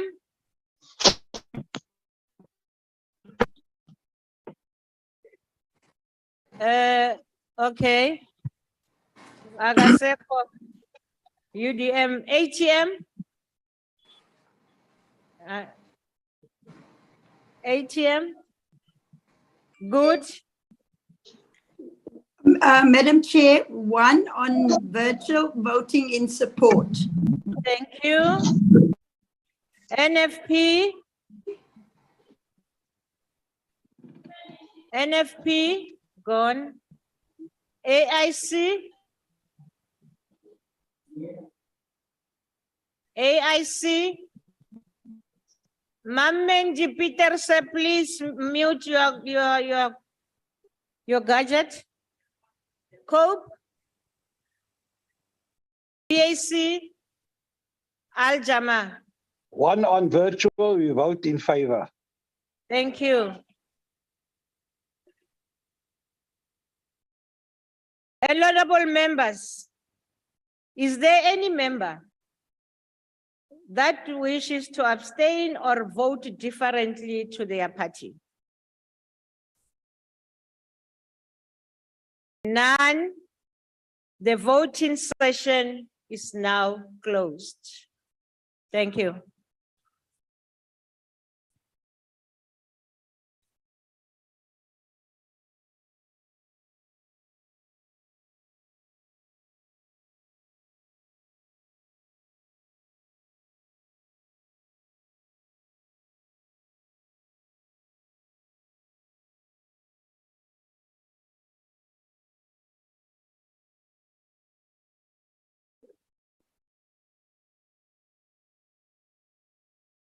Honorable members,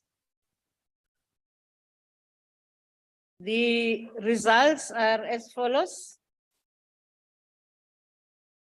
The ayes 218.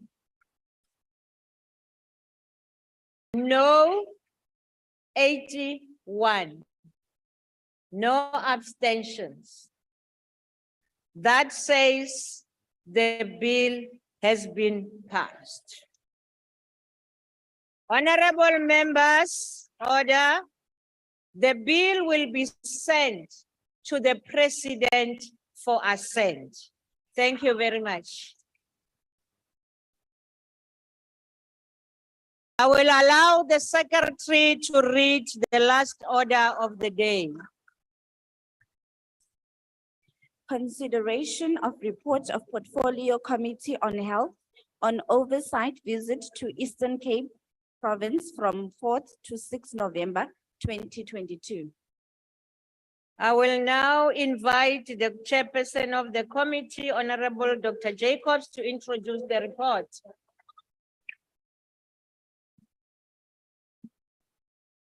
Thank you, Chairperson. The Constitution of South Africa enjoins Parliament to conduct oversight. Order, members, order. All organs of state, including those at provincial and local level. The committees of Parliament are obligated to ensure that the executive fulfills its mandate and is held accountable at all times. Accordingly, the Portfolio Committee on Health embarked on an oversight visit to health facilities in Nelson Mandela Bay in the Eastern Cape from the 4th to the 6th of November 2022. The committee's oversight visit was informed by various reports which showed coherence on the challenges confronting health facilities in the Eastern Cape, including the Public Protector of South Africa's report on allegations of worsening conditions at healthcare facilities and hospitals in the Eastern Cape. An investigation by the Health Ombudsman, which identified various challenges with a recommendation that the Portfolio Committee visits the Eastern Cape.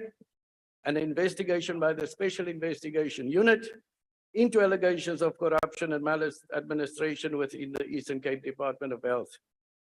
The committee visited the following healthcare facilities: Uitenhage Provincial Hospital, Doran Ginza Regional Hospital, Livingston Tertiary Hospital, and Port Elizabeth Provincial Hospital. The committee made the following key observations on financial issues: that the budget cuts, accruals, and medical legal claims result in health facilities being unable to deliver optimal services due to financial constraints, that the accruals and medical legal claims deplete the department's budget early in the financial year.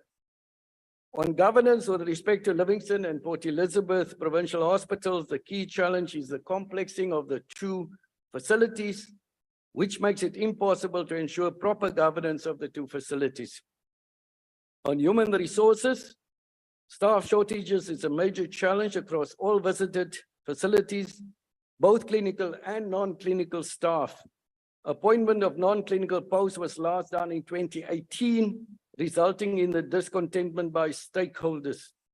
On infrastructure, the infrastructure of all visited facilities is in a poor state. Maintenance is not done at these visited facilities. The infrastructure is dilapidated, with cracked floors, leaking roofs, and peeling paint.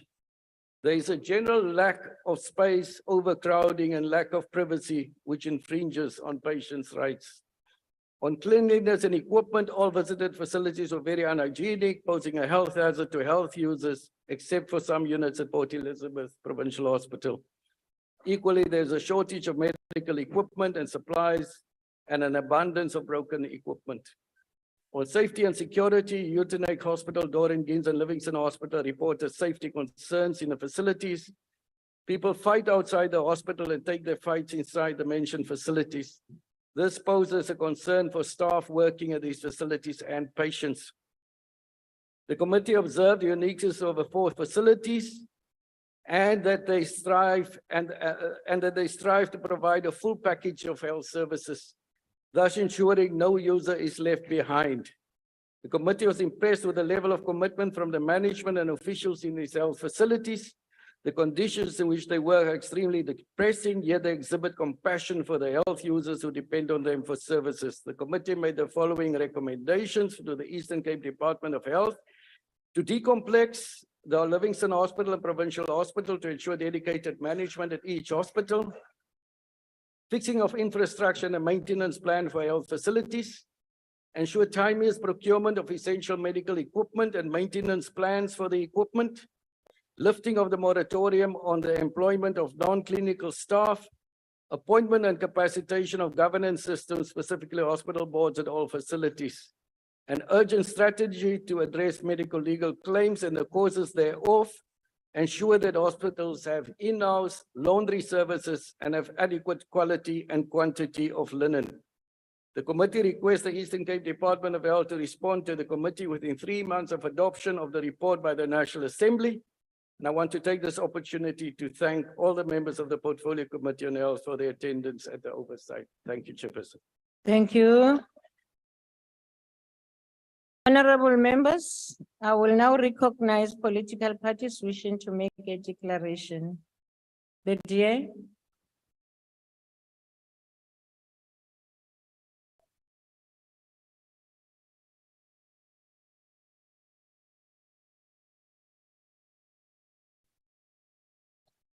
Thank you, Health Chairperson.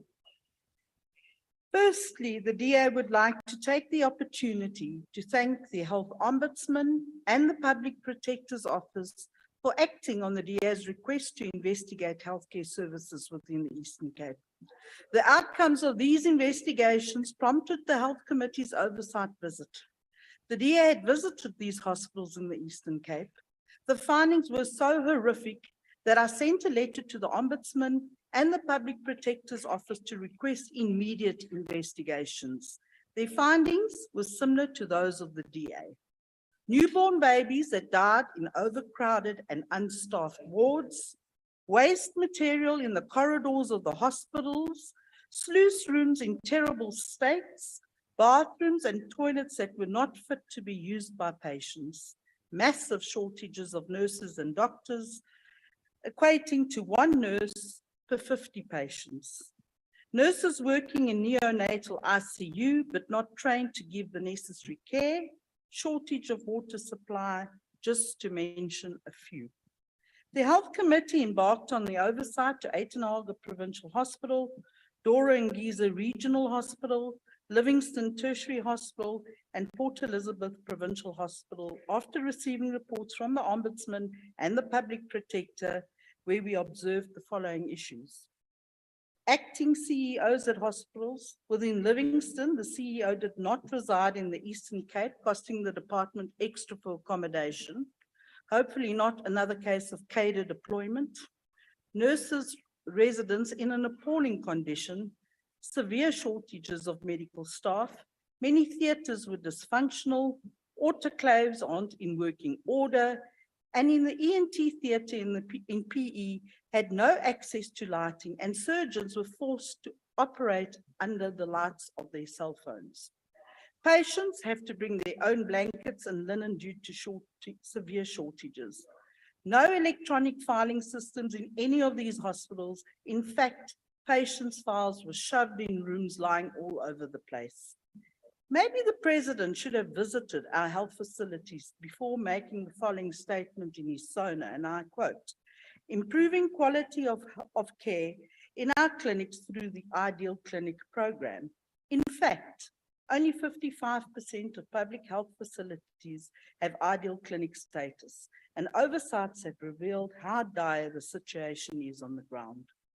A professor in the neonatal ICU told us that when they are full to capacity and babies are transferred to a general ward where they will not receive specialized medical care, parents are told to prepare themselves for the worst. This is too shocking to even comprehend. No wonder the Eastern Cape has a medico-legal claim amounting to more than 920 million rand. In August last year, senior and junior surgeons at the Livingston Hospital were unable to perform life-saving surgeries as there was no clean linen in the theatres. Apparently a common occurrence there. No wonder surgeons refuse to stay in such conditions, unable to do their jobs and provide the kind of healthcare the citizens of the Eastern Cape so deserve. Some patients have been maimed, while others have had amputations as a result of delayed surgeries because the department failed to pay major suppliers. Some payments have been outstanding for over 3 years. This compromises emergency medical care and also brings small business to its knees. In his SONA reply, the President said, and I quote, "We will therefore progressively implement the NHI as soon as the necessary legislation is approved in Parliament." Yet, his own Minister of Finance and Health have stated that there is no money to implement NHI, something Minister Pachler will surely deny later. But semantics will not change the country's fiscal reality. In fact, not one mention of the financing of the NHIs and its implementation in the budget speech yesterday. State healthcare is on life support. We do not have the infrastructure to support the NHI requirements. The ANC government has proven themselves untrustworthy when it comes to maintaining and developing public services and infrastructure. They have failed in the simplest things, paying service providers, filling critical posts, and putting systems in place to ensure uninterrupted quality healthcare. The DA recommends that the Eastern Cape Health State facilities are placed under strict administration to resolve the mirrored issues identified in our oversight visit. We support the report as true findings. I thank you. Thank you. EFF.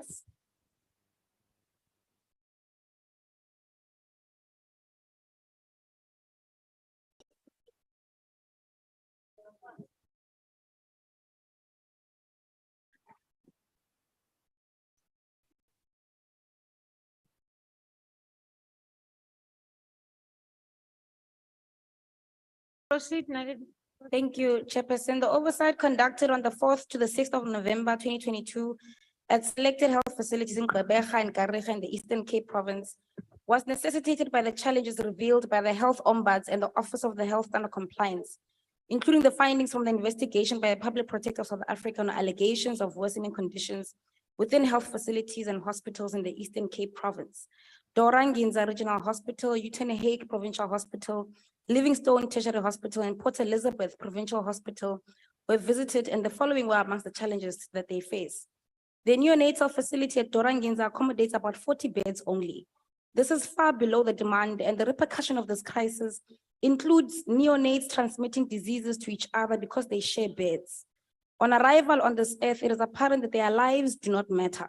The demand for services far outweighs the capacity to deliver them to health users. This results in unwarranted backlogs, patients being turned back from facilities, and their constitutional right to accessing healthcare being ignored. The hospitals are not fully compliant with the Mental Health Act. When our people succumb to the brutality of depression through suicide, Minister Joe Pachler must know that he's an active contributor as a minister because he fails to see the realization of prioritizing mental health. Infrastructure is aged, with roofs leaking and falling into the hospital. However, the money meant to deal with infrastructural challenges is used, and yet has never reached the affected hospitals and clinics. Shortage of ambulances, inadequate equipment, accommodation shortage for nursing and clinical staff. Hospitals are unable to procure portable X-ray machines due to lack of capital budget.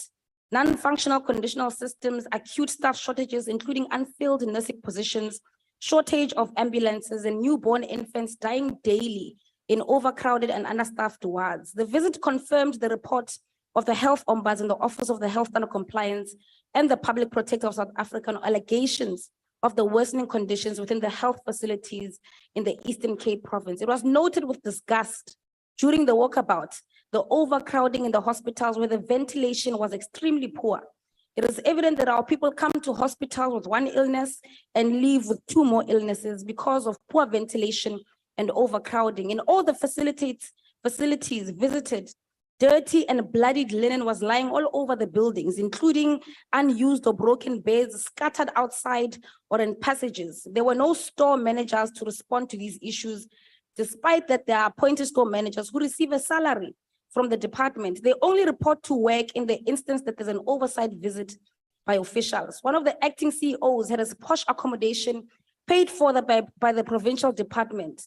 That kind of money should have been used to hire extra staff, as there occurred acute staff shortages as well. The infrastructure crisis is one that requires urgent attention, as it was visible in all facilities visited and is a real danger to those using it, including ailing persons. It is unacceptable that places of health, imitholampilo, dirt, stench, and fluids oozing everywhere, at every corner is normalized. In addition, these occurred shortage of ambulances in general remain an issue.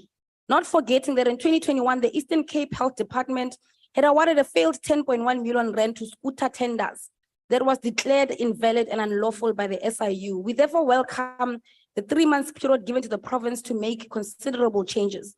The EFF supports the report on oversight visit to the Eastern Cape hospitals. Thank you. Thank you. IFP.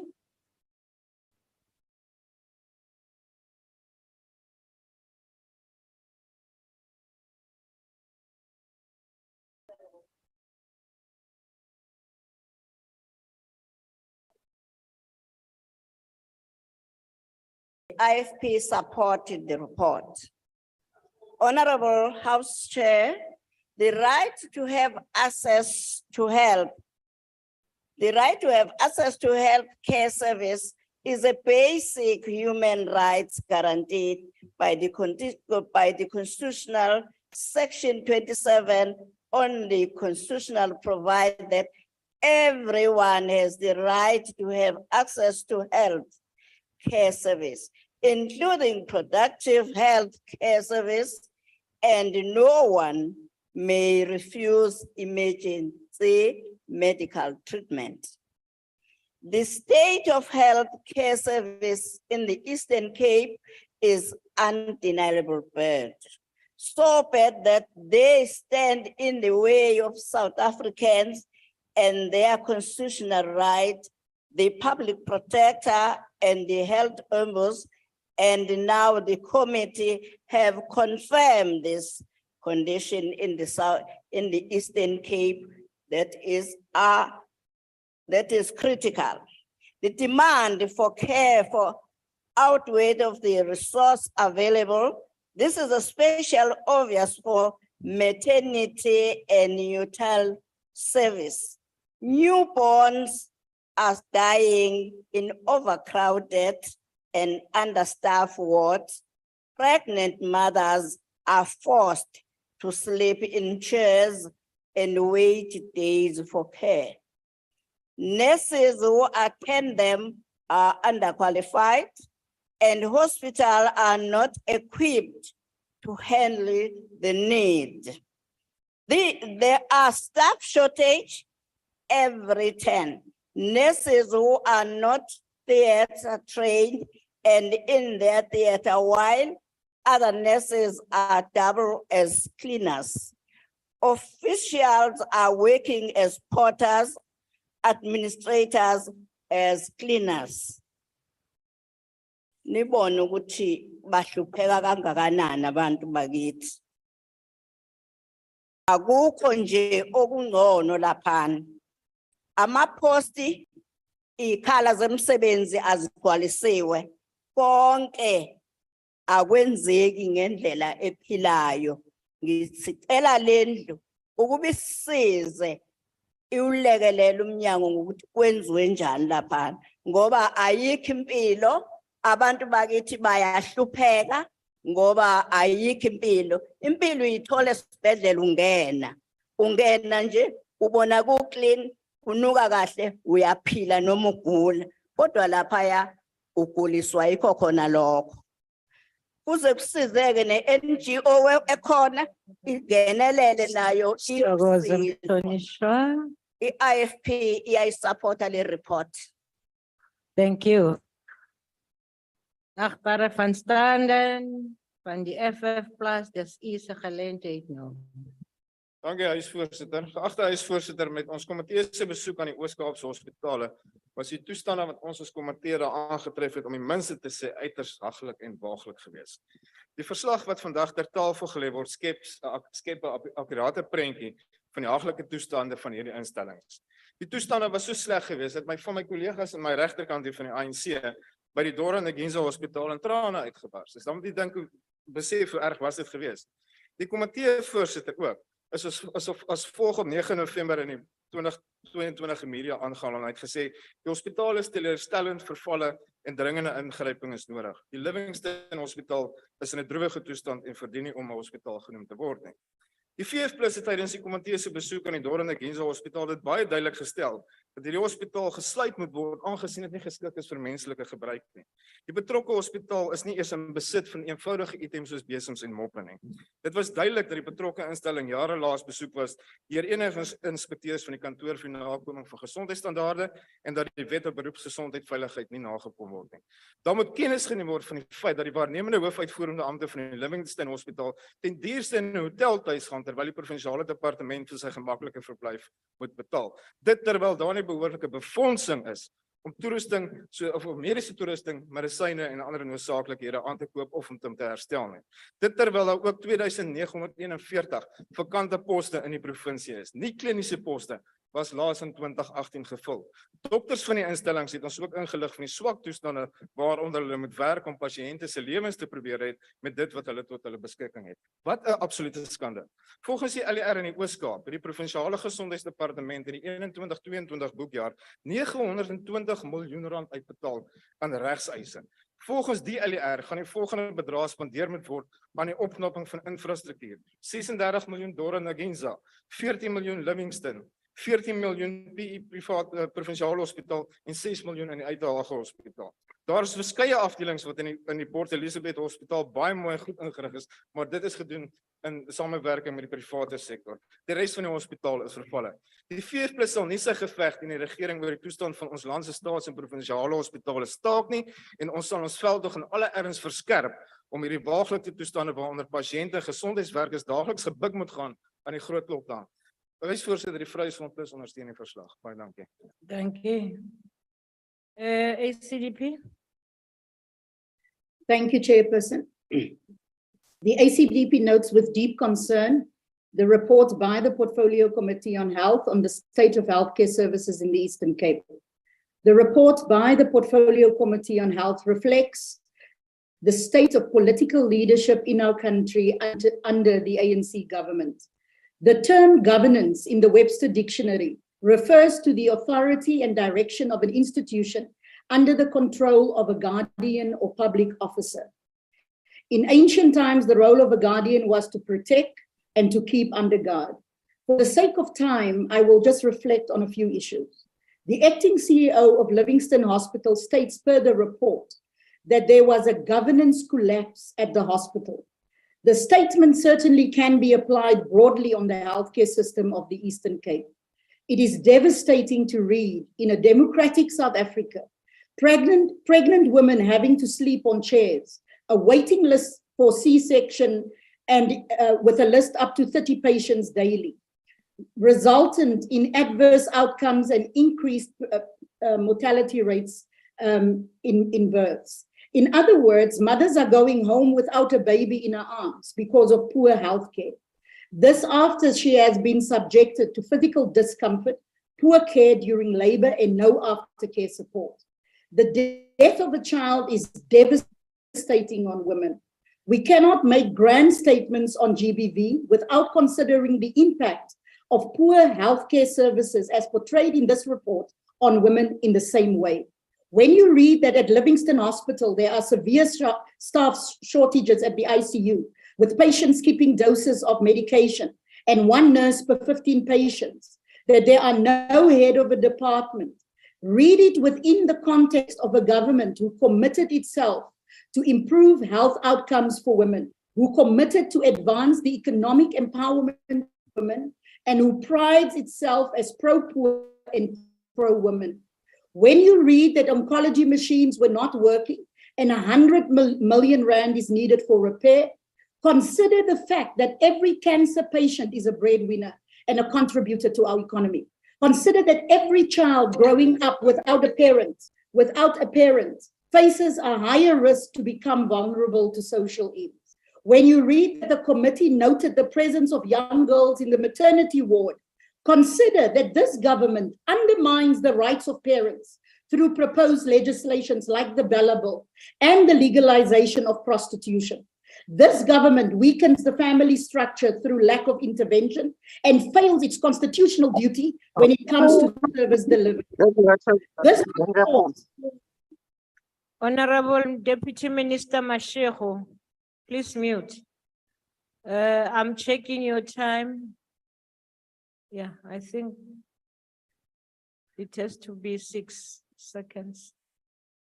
In 6 seconds, I would state that the government as guardians are responsible for the state of health institutions like Livingston Hospital, Uitenhage Provincial Hospital, Port Elizabeth Hospital, and Dorang Ginza Hospital.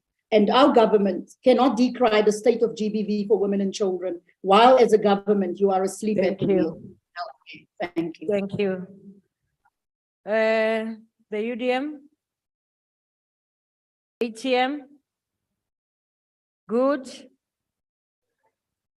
NFP? AIC?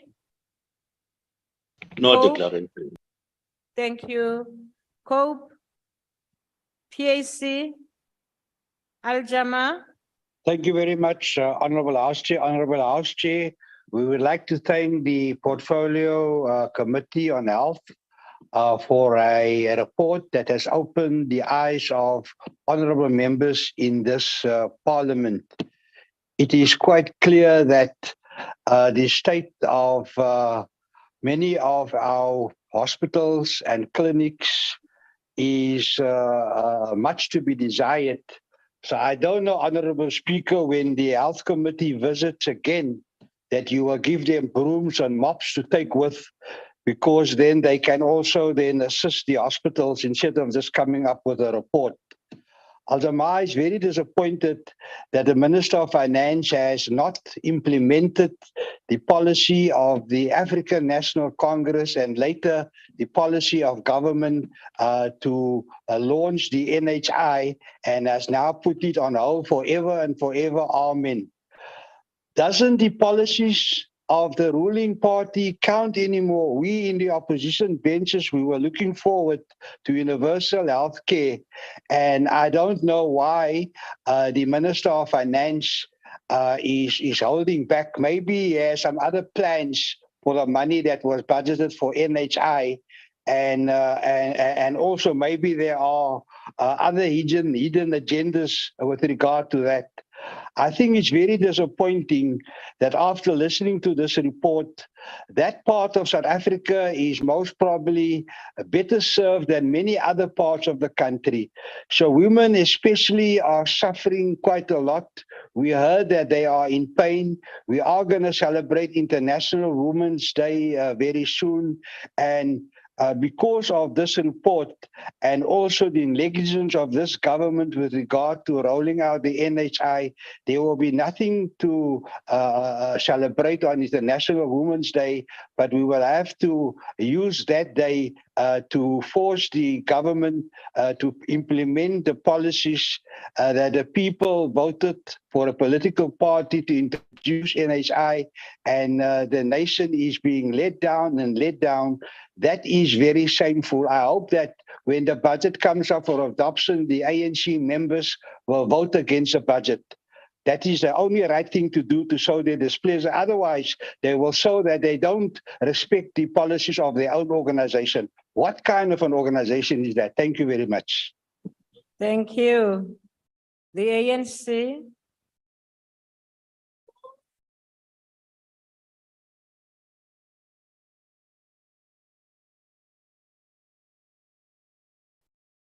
Thank you, Chairperson. Honorable members, the hardworking portfolio committee chairperson, Dr. Jacob. The ANC remains dedicated to the various oversight processes that are in place in order to ensure that government is held accountable through parliamentary portfolio committee. Ma'am Kela. Honorable Masonto. Please. I'm mute. muted, Chair, but Ah. it's just appearing. Besingeke sikuzwe nangabe umutile. Qhubeka ma. Just don't talk. Don't do anything. Proceed. Proceed. This including visits to provinces and interacting with communities and public servants at the coalface, making sure that service delivery occurs in accordance with the law.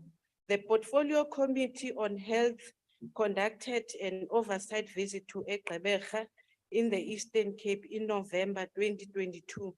This committee visit being justified by the report on the difficulties facing the province's healthcare facilities, including the public protector's investigation into comes of a deteriorating condition in the Eastern Cape healthcare facilities. Indeed, the condition that the oversight report being tabled today show a dimming reflection of the state of the hospitals in that province, but mostly important, provide the perspective on the nature of challenges that plague the public health sector in South Africa.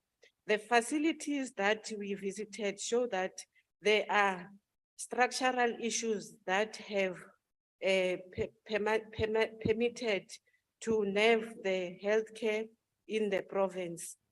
A lot of the issues highlighted in the report across four hospitals visited are linked to infrastructure, medical legal services, and how patients experience a service in public facilities, among others things.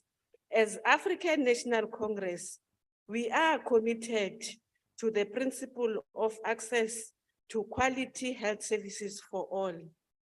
We also acknowledge that because of the two-tier structure of our health system, there is an enormous backlog in public health care due to unequal allocation of health expenditure, which is heavily weighted towards the private sector. We also note the issue related to budgetary constraints that confront the provinces as articulated in the report. This, of course, in line of the other governance irregularities that may exist in the public service in general. We realize the impact that the state of health service has had on the working class in the province, especially women, youth, and children. And we believe that these issues should be addressed as a matter of agency.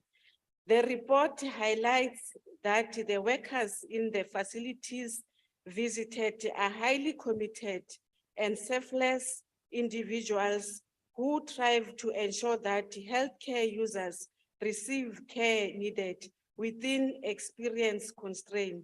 However, the systematic governance challenges exist, continue to place a heavily burden health workers as consequences affect service delivery of health services.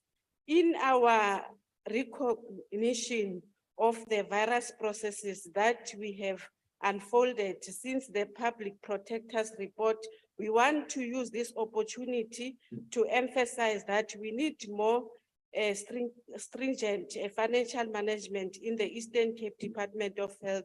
We note the budget that has been committed towards infrastructure improvement in both hospitals and community health centers, and expect that the implementation of highlighted programs will be successfully implemented within this administration. ANC notes the engagement between managers, senior managers in the province, including MEC and HOD. And we welcome the turnaround strategy that was tabled, and we expect that it will be implemented speedily. And as a result, moving the quality healthcare services provided in the hospitals visited across other facilities. We believe that this turnaround strategy alongside the President's declaration to root out corruption will assist in strengthening the public health sector in Eastern Cape. We also note the Minister of Finance allocation of 23 billion towards health, and are convinced it will contribute to further improvement of the quality of health services in the province can be provided to its residents. But Chairperson, I'm not going to leave the podium before I also correct something.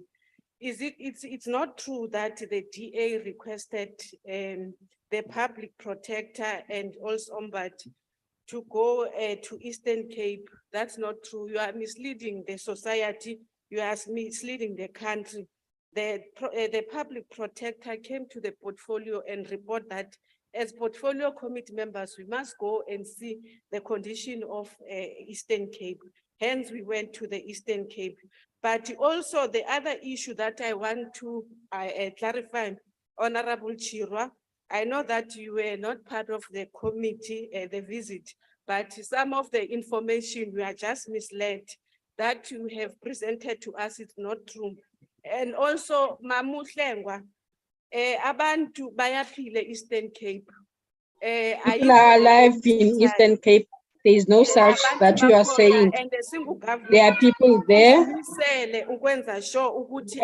they want to make sure that Mam Komani.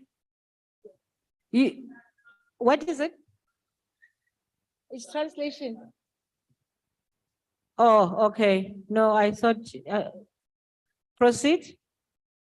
Of course, we understand, Chairperson, ukuthi i-opposition party bavele bame apha bazothetha izinto ezingekhoyo Isikhathi sakho siphelile, siyathokoza. base-South Africa.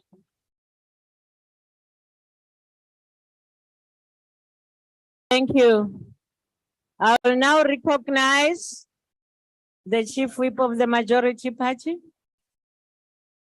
Thank you very much, House Chair. House Chair, I move that this report be adopted. Thank you very much. Thank you. The motion is that the report be adopted. Are there any objections?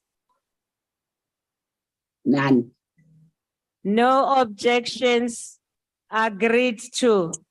Honorable members, before we adjourn, it is not good that we always remind members to observe the decorum of the House.